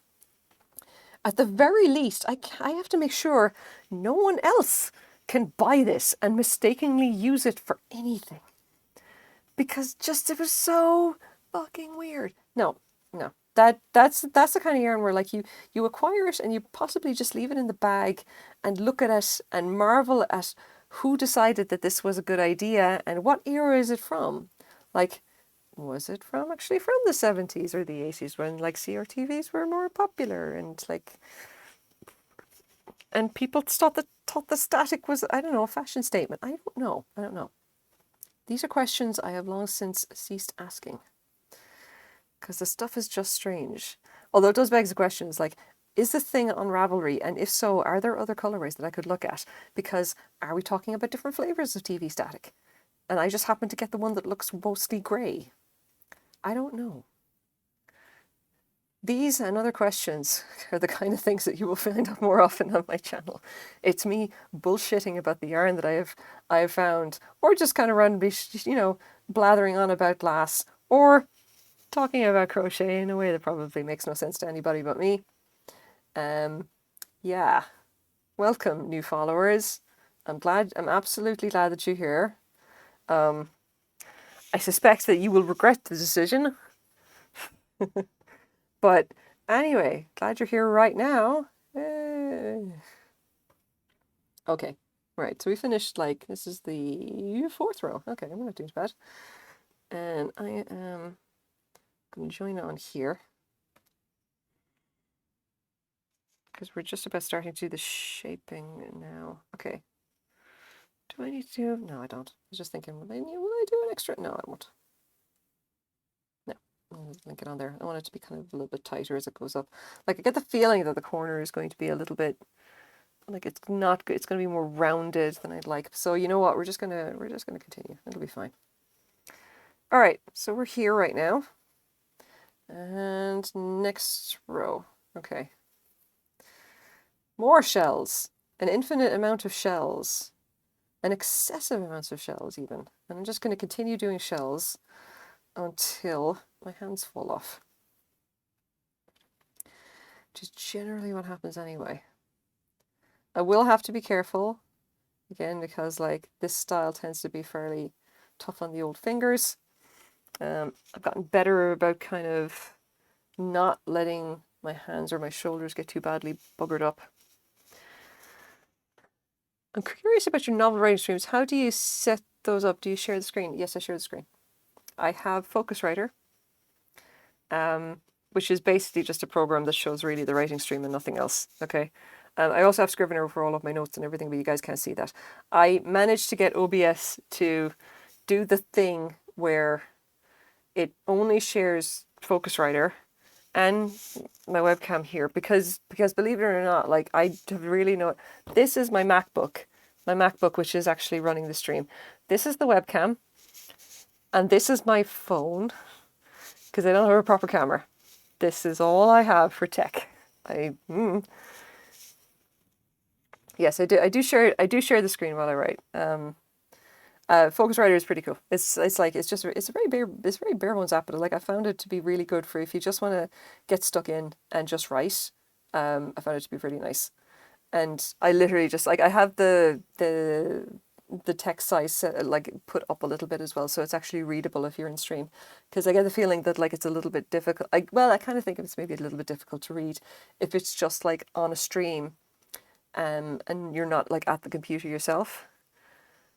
I use my phone for top down here. Yeah, I know. Like this, you can actually see it here. Okay, this is this here is like the legs of the camera, and the camera here, this little tripod standy jobby that I have, it's actually balanced. The back leg of it is balanced on the windowsill, and that's how I can keep this here. And otherwise, if I didn't, it would just fall over. And I've tried everything to try and get it, and I understand that like you can actually see more of my desk and stuff, and I've given up on it. It's just like every time I try it, things just start falling over. I'm like, it's too heavy, and I'm not good at this anyway. So I'm just like, you know what? We're just using whatever. It's great. Yeah, I do check out Focusrite. It's really good. Ah, have I split this? I have. Reset. The novel writing thing has been a strange experience because when I actually started, like the first stream that I did where I actually sat down and started to write chapter 1, I swear to God, I spent about half an hour beforehand being absolutely terrified out of my fucking mind. And I hope everyone appreciates that just doing that was super, super hard. Like, I will sit here and talk bullshit and crochet all day, every day, and just no issues whatsoever. Okay, I got no problems being on screen. I can try and just like, I guess I'll try to be entertaining. I don't know. Apparently I'm funny, so funny looking. No, apparently I'm funny or entertaining enough that people do actually come back and like just say hi and just kind of and laugh at my terrible jokes and that kind of thing, or listen to me, you know, talking absolute horseshit about the yarn as if it's an actual person. And apparently this is high entertain. You know, this is like high comedy. I don't know, but like sitting down in front of my MacBook, okay, and getting on stream and just like, okay, you don't have to talk. You don't have to do anything. You literally just have to write shit while people are watching. And I swear it was like walking a tightrope blinded. It was fucking terrifying. It was so scary. Super, super, super scary. And made me feel like I was nuts. And I mean, I did it because I kind of committed and I said I was going to do it. I'm like, fuck this, I'm going to do it. And push myself and all that kind of thing. Oh man. It was still just amazingly scary. I can't even describe how scary it was. Yeah.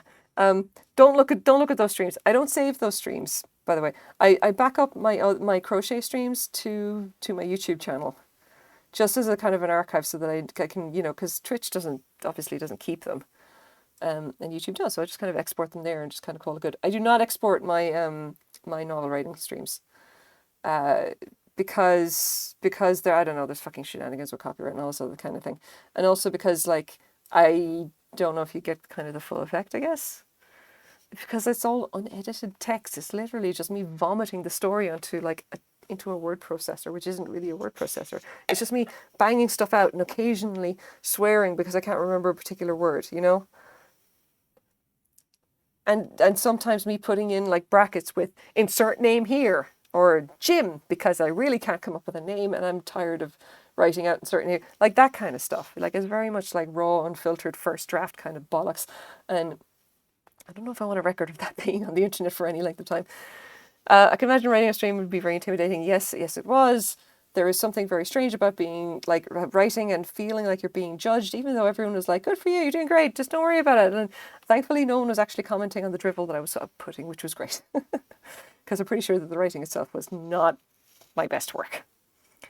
I have published a fantasy series, and before I was a computer programmer, I was a computer programmer, by the way, last year. That was my career. And then I blew my back out and had a mental breakdown and generally just kind of like spent 6 months being good for absolutely nothing. And then got on the good brain drugs, found that I didn't want to go back into tech, decided to take up crochet as to rediscover crochet as because I was taught when I was a very small kid, and I did it for a very long time when I was a teenager. And eventually decided you know what, I'm just going to be a fiber artist. This is what I'm going to do with my life. And then I'll also write because yes, I'll do the writing thing because I've always wanted to do the writing thing. Oh God, I have to do the writing thing. So yeah. Sometimes I think sometimes I think the crochet is basically just procrastination so that I don't have to write, which is terrible because that is the thing I've actually wanted to do in my life. But no, the difference between crochet and programming is that crochet actually enriches my life and makes me feel like a complete human being, whereas programming made me feel like I wanted to gouge out my own eyeballs with a spoon. Anyway, that's the tech industry. Don't get into it. It's not good for you. You also don't know where it's been. You should do crochet instead.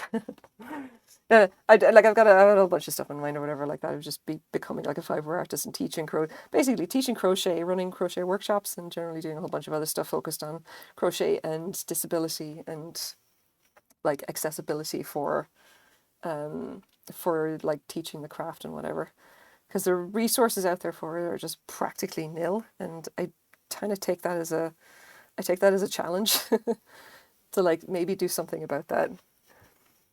Okay, I like the shape of this if nothing else. Like I can imagine when this is actually done, it's going to be a very interesting looking bag. Like, and I almost kind of feel that like when it's done, I'm going to want to crochet some white hearts onto it, just to kind of really make that pop. I mean, just, I don't know if you can see, if it's obvious on stream of like this inside pattern, the way the kind of stars or whatever fall, it looks really interesting. It's less so here. This looks a lot more random. This part inside looks really neat, and I may be going for that. Just, yeah, I don't know. Let's see. Let's just get it. We'll just get it done. Get the whole thing done first, because I think when it's going to be done, I'm going to make it about, let's say about yay big. I want to have it big enough to stick an iPad into. Maybe not the full size iPad, maybe the smaller one. I don't know. Big enough for an iPad. I think that would be nice.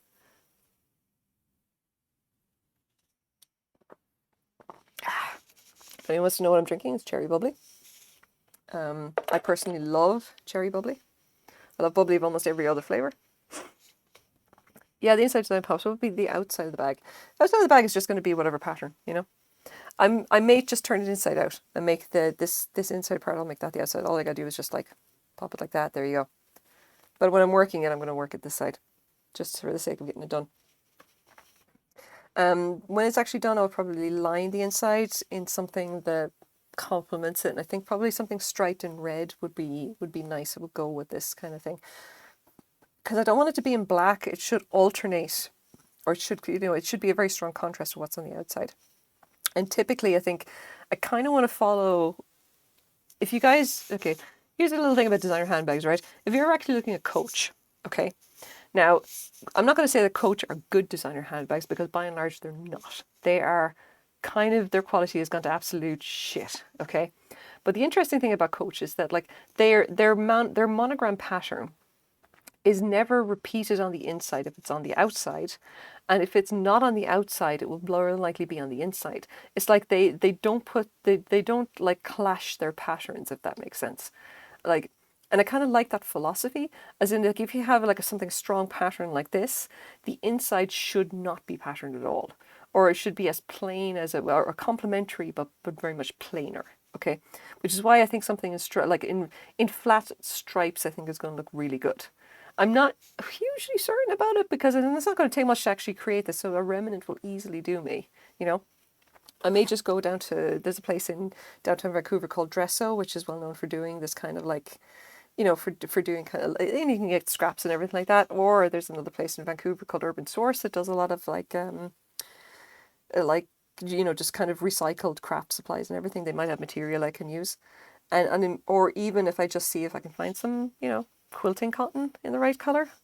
Like I will find something that'll work for it, I think. But like that is kind of the design aesthetic I guess I'm going for there. I want it to kind of like, it should like complement whatever is on the outside, but not overpower it.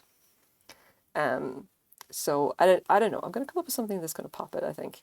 I may just go the Louboutin thing and just do a plain red, you know. I don't know if you guys have ever seen like Christian Louboutin shoes. They're high heels. The back soles are always red. Or at least I don't know of any Louboutins that are not. It's like his signature or something like that. Louboutin heels are always red in the base. Like in like the rest of it can be like, it can be blingy or whatever like that. It can be something incredible. The soles on the back and the heels are always bright red. So I don't know. I'll have a think about it. But we'll see when it's done. I'll kind of decide which side is going to be the outside, and it's going to be whatever has the strongest pattern. It's looking like that I'll just flip it inside out and go with that, and then we'll just take it from there. The one thing that I'm kind of concerned about with this is that like once I take it and test drive it for a bit to kind of see like, well, how do I feel about it, and how does it wear in? Does it wear in well? Like, is it going to work as an actual bag? Like, is there, like, say for example, are there issues with like it being too heavy, or is it uncomfortable, are the straps uncomfortable, etc., etc. Like, I am very particular about my bags, and I kind of expect other people to that will probably be particular about their bags as well, I guess. My major problem with a lot of my bags is that, like, the bags that I have are too short. If they're shoulder bags, the drop is too short. And the drop is essentially like when you throw the bag onto your shoulder, the drop is essentially where the strap sits in your shoulder to where the top of the bag hits when it actually comes down your side. Okay. That drop height, if it's too short, there is no way for you to sling your bag onto your shoulder with just one hand. You need to essentially use the opposite hand and pull it up. And that is what we call pain in the tits. I hate it. Hate it. And Coach, by the way, is particularly guilty of this. Top reason number one why I stopped using Coach bags, because their drop distance got fucked up, and they either had crossbodies or they had some bullshit like shoulder bags with just the drop was way too short, and it was just like fucking waste of my time. I need to have a bag I can sling up onto my shoulder on the same hand, same arm, with a nice comfortable drop. And I know that if I can do that, the bag will be comfortable to use, and I will not be riding in my armpit getting sweaty. This is kind of a long way of saying I have opinions. It's really strong opinions about bags, which is kind of why I make them. Yeah.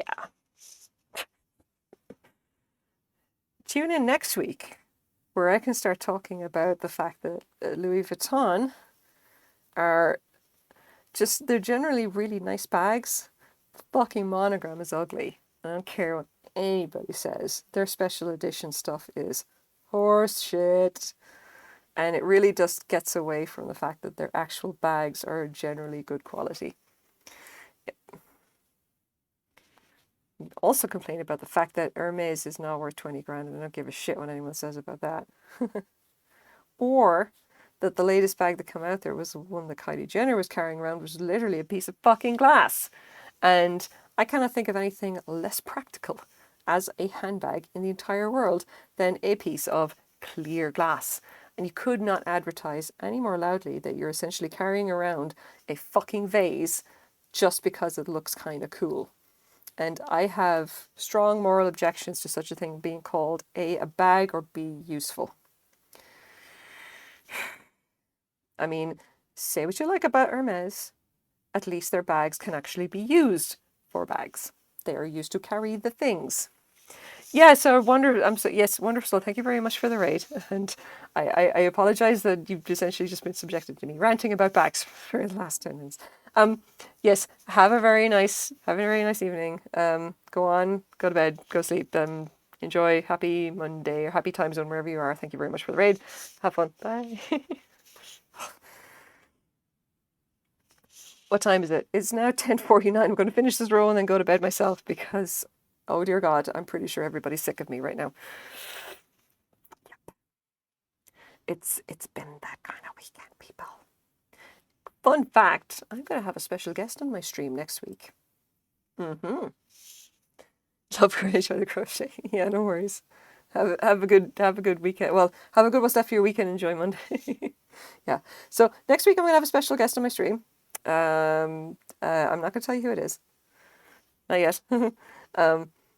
I hope that you guys will all be there because I'm expecting it to be very, very fun and interesting and strange. Yeah. If anyone asks, it's not Wild Nomad. She's busy. It's somebody else. But someone who pretty sure you're going to like to meet. It's going to be funny. So, whatever. Definitely come along to my stream next week because it's going to be worthwhile. Because special guest. I can tell you nothing more. Yeah. So yeah, no, like just about bags in general, right? Like a lot of the designer bags that I see, especially a lot of the bags that I see in thrift stores, because I get to see a very wide range of bags. So it's like, and part of the reason I love going to thrift stores is obviously because the vintage glass. I love picking up vintage glass to resell, but I also love looking at the different bags and purses and all this kind of thing because you get to see a lovely cross section of fashion and time periods and everything. And it's great for just looking at styles and ideas and materials and a bunch more stuff. The I mean, it's kind of, it's fun, and I go look for hardware, and I've occasionally bought bags that I've essentially stripped the hardware off of because I wanted the stuff to use. I wanted the handles or whatever, or the buckles or anything like that. I wanted to use them in my own bags, as opposed to actually paying for those things. I'm just going to go buy a bag and take the handle off it, and then, I don't know, donate the handle, keep the handle, donate the bag back to the thrift store, because all I need is the handle. It depends on kind of what I'm looking for, whatever. But like, it gives me ideas when I'm working on other stuff. Like, what kind of things do I want to make? How do I adapt this thing? What's this particular, like, how could I make that particular style or what have you? And I occasionally see other people's handmade bags there, obviously, which is quite nice, It's interesting to watch that kind, like to see that kind of stuff, and just spend a while going through bags that show up in thrift stores and being kind of aware of like history and everything like that, and looking at like, well, how do people make things back in the 70s? Mostly better than today, believe it or not. There's a lot going on, and I kind of appreciate that. But a lot of modern bags piss me right the fuck off, and it really annoys me that like they don't really, like, they're not built to last, and the actual usability of them is fucking lacking. And they're essentially just like they follow fashion trends and give absolutely zero thought to actual functionality. And I kind of really think that should not be like that shouldn't be the compromise that it is. You should be able to produce things that are functionally usable while also being stylish. Case in point being the classic Longchamps foldable shopping bag. If you guys have ever seen these, Longchamps came out with kind of the original kind of fold-up market bag or whatever, and it was made out of canvas, and it was just like, it's literally just like it's got nice straps in it, but it also folds up quite small, It's a lovely little thing. I actually have one. I have one of the smallest ones, and it is a perfect little bag to carry things like just my iPad and a few other bits and pieces in it. It is, I mean, you could still fold it up smaller than that, like into the size of a wallet or something. But a lot of bags don't really do that. They're either made of crappy materials, or they're just not worthwhile designs at all, or just incredibly like limited use. Like, I can't tell you the number of bags that I've seen that are essentially made from really shitty kind of PVC or polyester, or stuff that's just made from literal, like, I don't want to call it gel, but it feels like that. It's like jelly substance. And I just literally pick them up and then cry because it's like, oh God, the texture of it is so incredibly shitty. And it's just so skin crawlingly bad. It's like, who thought this was a good idea? No one. It's terrible. And I want people to just be able to have bags that are nice and stylish and usable and not god awful. And the glass bag that I saw was just a real example of saying things that are like cutting across my interests, but also I would never want to own that, because my art glass is very much of the purpose of, this is art glass that is for decor. It is for looking at. It stays in one place and it's nice and it looks lovely, and it brings me a lot of joy to see it, and it doesn't move. It just sits there and it looks nice. It has no other purpose other than to be eye candy. That's great. That's what I want it there for, okay? But the idea of a glass handbag is horseshit. Glass is way too heavy as a material, and like, it's see-through. That was the worst part about it. Is like, they were talking about all these bags, like these glass bags. They were just like, oh my God, they're amazing and everything like that. It's just like, these are see-through bags. See-through. You're not putting your tampons in that. You're not. You're so not. If you are, you're a stranger person than me. I don't use tampons. I use a menstrual cup. But you know what? I get the idea. You get the idea. Anyway. Don't look up that bag, by the way. It's just like, I don't want anyone to get the idea that they might just look it up and like actually buy it. It's like $3,000 fucking dollars for a piece of glass that you will want to carry, that you may carry around with you for 5 minutes before you'd be like, fuck this, I want to put it down, it's too heavy. Okay? Nobody is carrying that around as an actual practical item. They're carrying around solely to make a statement. Look, I am how rich and stylish I am. And the thing is that you could do that with a decent Hermes and you'd still be able to carry your shit in that. Oh my God. Like,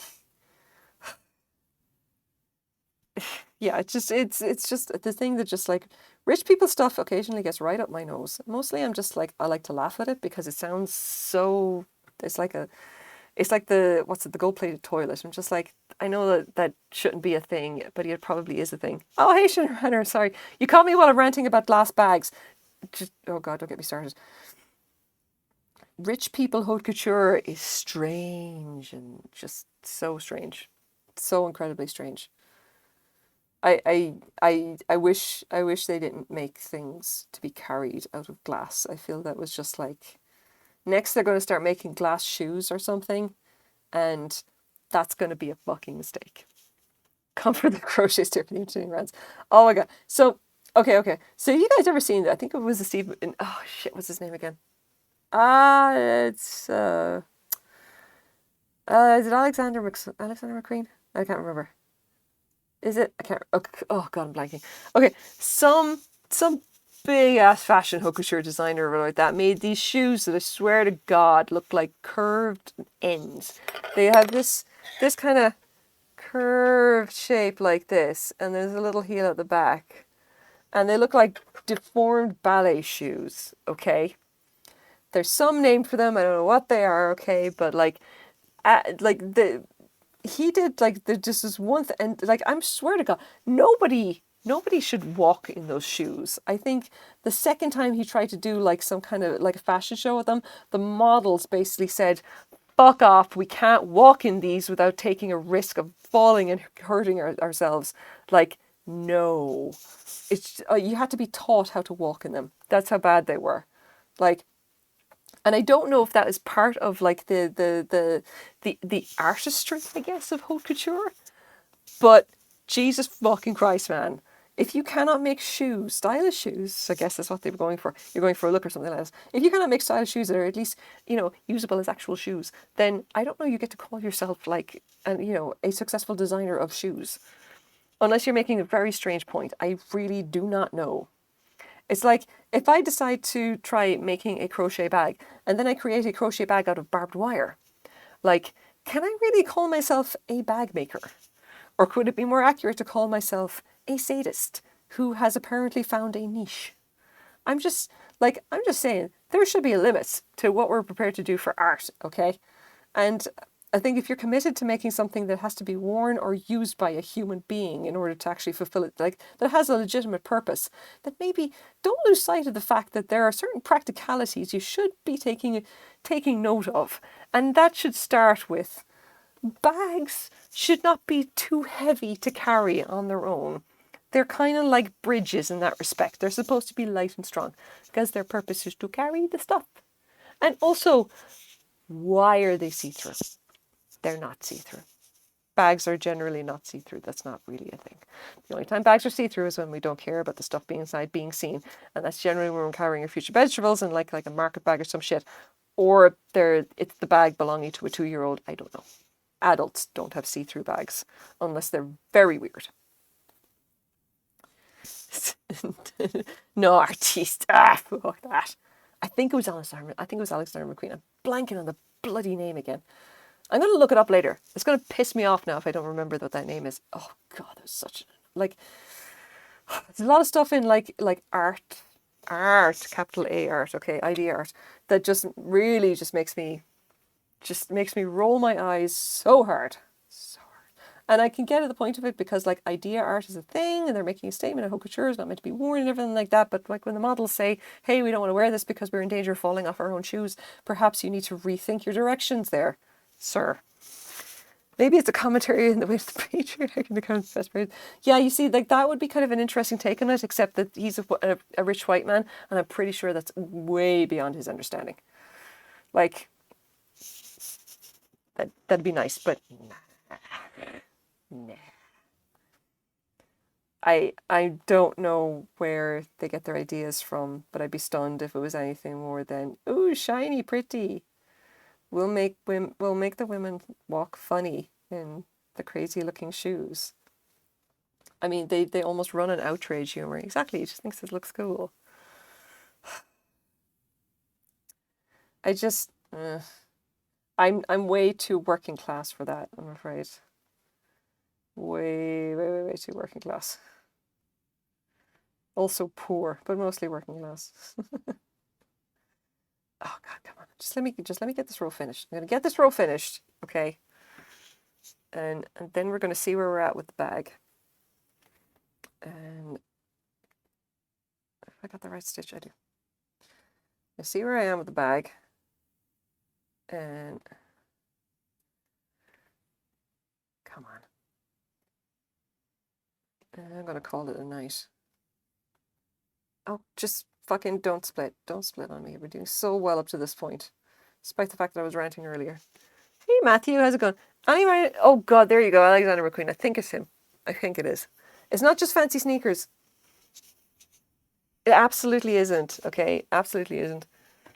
Oh, have you guys streamed yet? Like again? What am I saying? Again? Have you streamed again?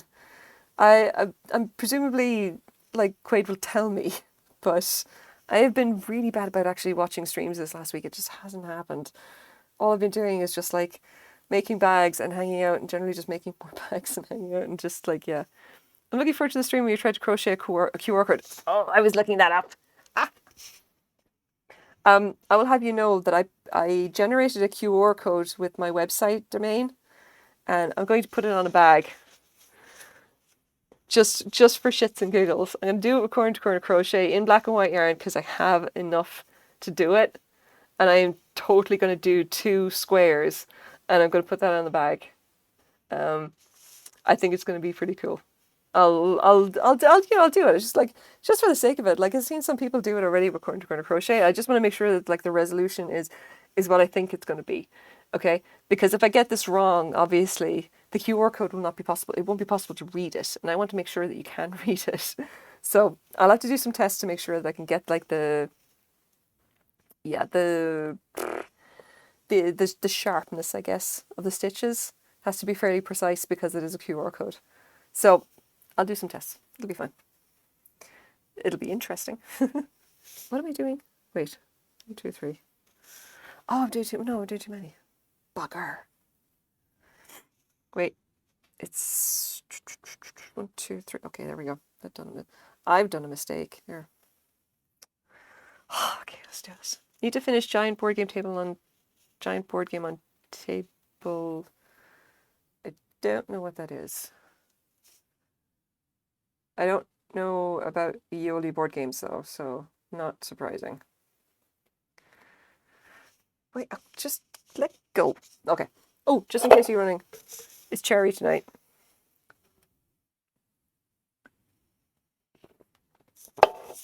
And I'm probably going to be drinking another can of that as soon as I get off stream as well. Super thirsty. Okay, let's do this. Last half of the bag. Get this done. And then we can go chill and go to bed. Hopefully. Come on. I was talking earlier about why it is I'm using like the throwing method earlier. It's mostly because like when I'm double stranding yarn like this, throwing method tends to be a fair bit more precise, and it's very consistent at handling tension. And it also holds the yarn on the opposite side of the hook, which means that the yarn is far less likely to split. So if I am double stranding it, if you're using like traditional style with the yarn on the opposite side, like if you basically, I have the yarn on the right. If I was doing it with the yarn on the left, with this particular hook, the yarn would be coming out this way. So I would hook and like basically like that and pull like this, and the yarn would be like that. And with a double strand like this, it's far more likely to split. But because I do it throwing style and the yarn is being held back out of the way here, I can throw it like that and hold it here as I pull it through, which means that it does not split, or it is much, much less likely to split. And it's much easier to control tension. And that is your crochet 101 lesson for today. That, and if you're going to do shells like I'm doing with these, what you're looking at is doing multiples of 6, and then you do 5 double crochets like basically from the hook, skip 2, in the third, put 5 double crochets, skip 2, anchor the double crochets, skip 2, start crocheting another set of 5, repeat ad infinitum, and then when you get around to the other side, you essentially anchor to the middle point of this previous shell, and then start crocheting 5 at the center point between 2 shells like this. And lo and behold, you get this lovely pattern. And a little bit of shenanigans have to go around because when you get to the edges, whatever, or you have to kind of start a row in the middle of a shell, but that's really just kind of a little bit of extra finagling. It's mostly quite easy, which is why the pattern comes out kind of nice. Cameras we have aren't fancy, so they show roughly the same area that you have. We're currently playing a game that takes up the entire table with the leaf in. Oh, dude. Yeah, you'd be surprised. Like, Quaid, when he streams board game stuff, has something like, I think he has like 2 cameras, I think. And that's it. He's got like, I think his iPad and his iPhone, and that's it. Like, he just makes it work. And he did something with the, how did he do it? He did something with the he streams the iPad onto the TV. Yeah. He streams the iPad onto the TV when he's playing like games on the iPad or board games on the iPad itself or something like that. But when he's actually playing, he has like a big tripod that he actually uses to put the camera up real high, but it's still just his iPhone. Like me, like we don't have any special cameras. Like mostly because like I'm not techie. He's much better at this than I am. But like we don't have any specific cameras because like what would be the point? We only do this every once in a while, and like we just don't really kind of have the money for much of anything. I mean, I literally do this sitting in front of my computer with my MacBook, and the light that you see is the light of my lamp right here, plus the light in the room itself. I have no specific lighting or whatever for this kind of thing. I mean, maybe I should. I don't know. I've only got these 2 cameras. And one of them is just the MacBook webcam. It's not special or anything. But I don't think you get anything from like having a better camera. You can see my fingers and stitches. I guess, you go what you got. Maybe if I decide to do something more complicated, it'll be different. But like I'm not really inclined to do so right now. I have the writing stream or whatever, and that's kind of it. That's about as fancy as I get. And I did that myself, and I was so, well, no, I tell a lie. I did a lot of it myself, and then I went out and basically said, Quaid, I can't make the thing go. Can you make the thing go? And he's like, sure. And he comes in and did stuff to help me fix it. Because he knows more about OBS than I do, and I'm just like, I don't, this is all too much, and I just want someone else to make it go. Thank you. Yeah. All right, we're nearly at the end of this. We're going to get it done. You'll see the state of the bag, and then we're going to continue. I'm really, really liking the way this colorway is coming up. I do actually like the texture as well. I get the feeling that this will not felt much because the acrylic and cotton are going to kind of nicely like balance each other. Like this is cotton, this is just plain acrylic. High quality acrylic, mind you, but still just acrylic. I have not had a chance to test like how it would be washable, but I'm assuming both of them are color fast. I'll have to just check the label on that. This one, I gotta go check it again as well. I have the label from the sweater it came from. And that's about it. But cotton, well, that's fine. Cotton is normally pretty good anyway. It's not gonna like it's not gonna bugger itself up. Like I just need to make sure that like the colors aren't gonna bleed into each other or something like that. And this being Patton's Canadiana is pretty good acrylic as far as I know. It was a little bit more expensive and it's not like rubbishy stuff. I can generally tell at this point where their acrylic is very rubbishy. And I do definitely have some very rubbishy acrylic that I'm meaning to get rid of at this point, but we'll see. Okay, that's the end of the row. Okay, here's where we are. Now, I think I can see at the front here is that like this is more has more of the actual texture of it, which is kind of the slightly kind of bobbliness. Pull that out. Now the thing is that the inside of it, if I just turn it, has a bit more of the actual like the geometric shape, like the actual stitches, if you know what I mean. Like it has this the fans, if that makes sense, the fans of the stitches, and that texture is kind of interesting. I'm not 100% sure though. I need to finish the bag first and then decide which side is actually going to be the one that's out. Like the shaping I think is going to be pretty good. I think if I give it a little bit of stretch, it'll come out quite nice. Yeah. Like I'll have to decide. Like it could just be that I'll just go with this and decide that this is the, like the texture is really what I want to see more than anything else, or the fans here are what I want to see more than anything else. I don't know yet. I'll have to see when I actually finish it. I do like the way the colorway is coming out. I think the choice of adding these two together was pretty good. Like even though they're different fabric, they're different fibers, I think they're nice. I think they're going to be successful. Okay, it's 11:10. I'm getting cold. Okay, I don't think I'm good. The black, yeah, the black with the bright colors. Yeah, very 90s, I know. I had this kind of feeling that it was just going to be something really cool, you know? And it felt a lot like it was going to be, yeah, it was definitely the 90s. I just decided I wanted something that was going to contrast nicely because I love the colorway in this. It's got a lot of red in it, but it also has this lovely pops of the yellow and blue and pink. But I wanted something that would really pop it very nicely, and this I think is where it is good. It's because the single strand of this is a good bit thicker than the individual strands of these, but the way that the colors kind of like flash in and out over each other, I just like it. I think this is going to be good. This is going to be a good project for the next like day or so, and then I'll get onto another bag most likely. Okay, I'm not going to raid out. I'm just going to call it. Thank you guys very much for hanging out. Thank you very much for the raid. Really appreciate it.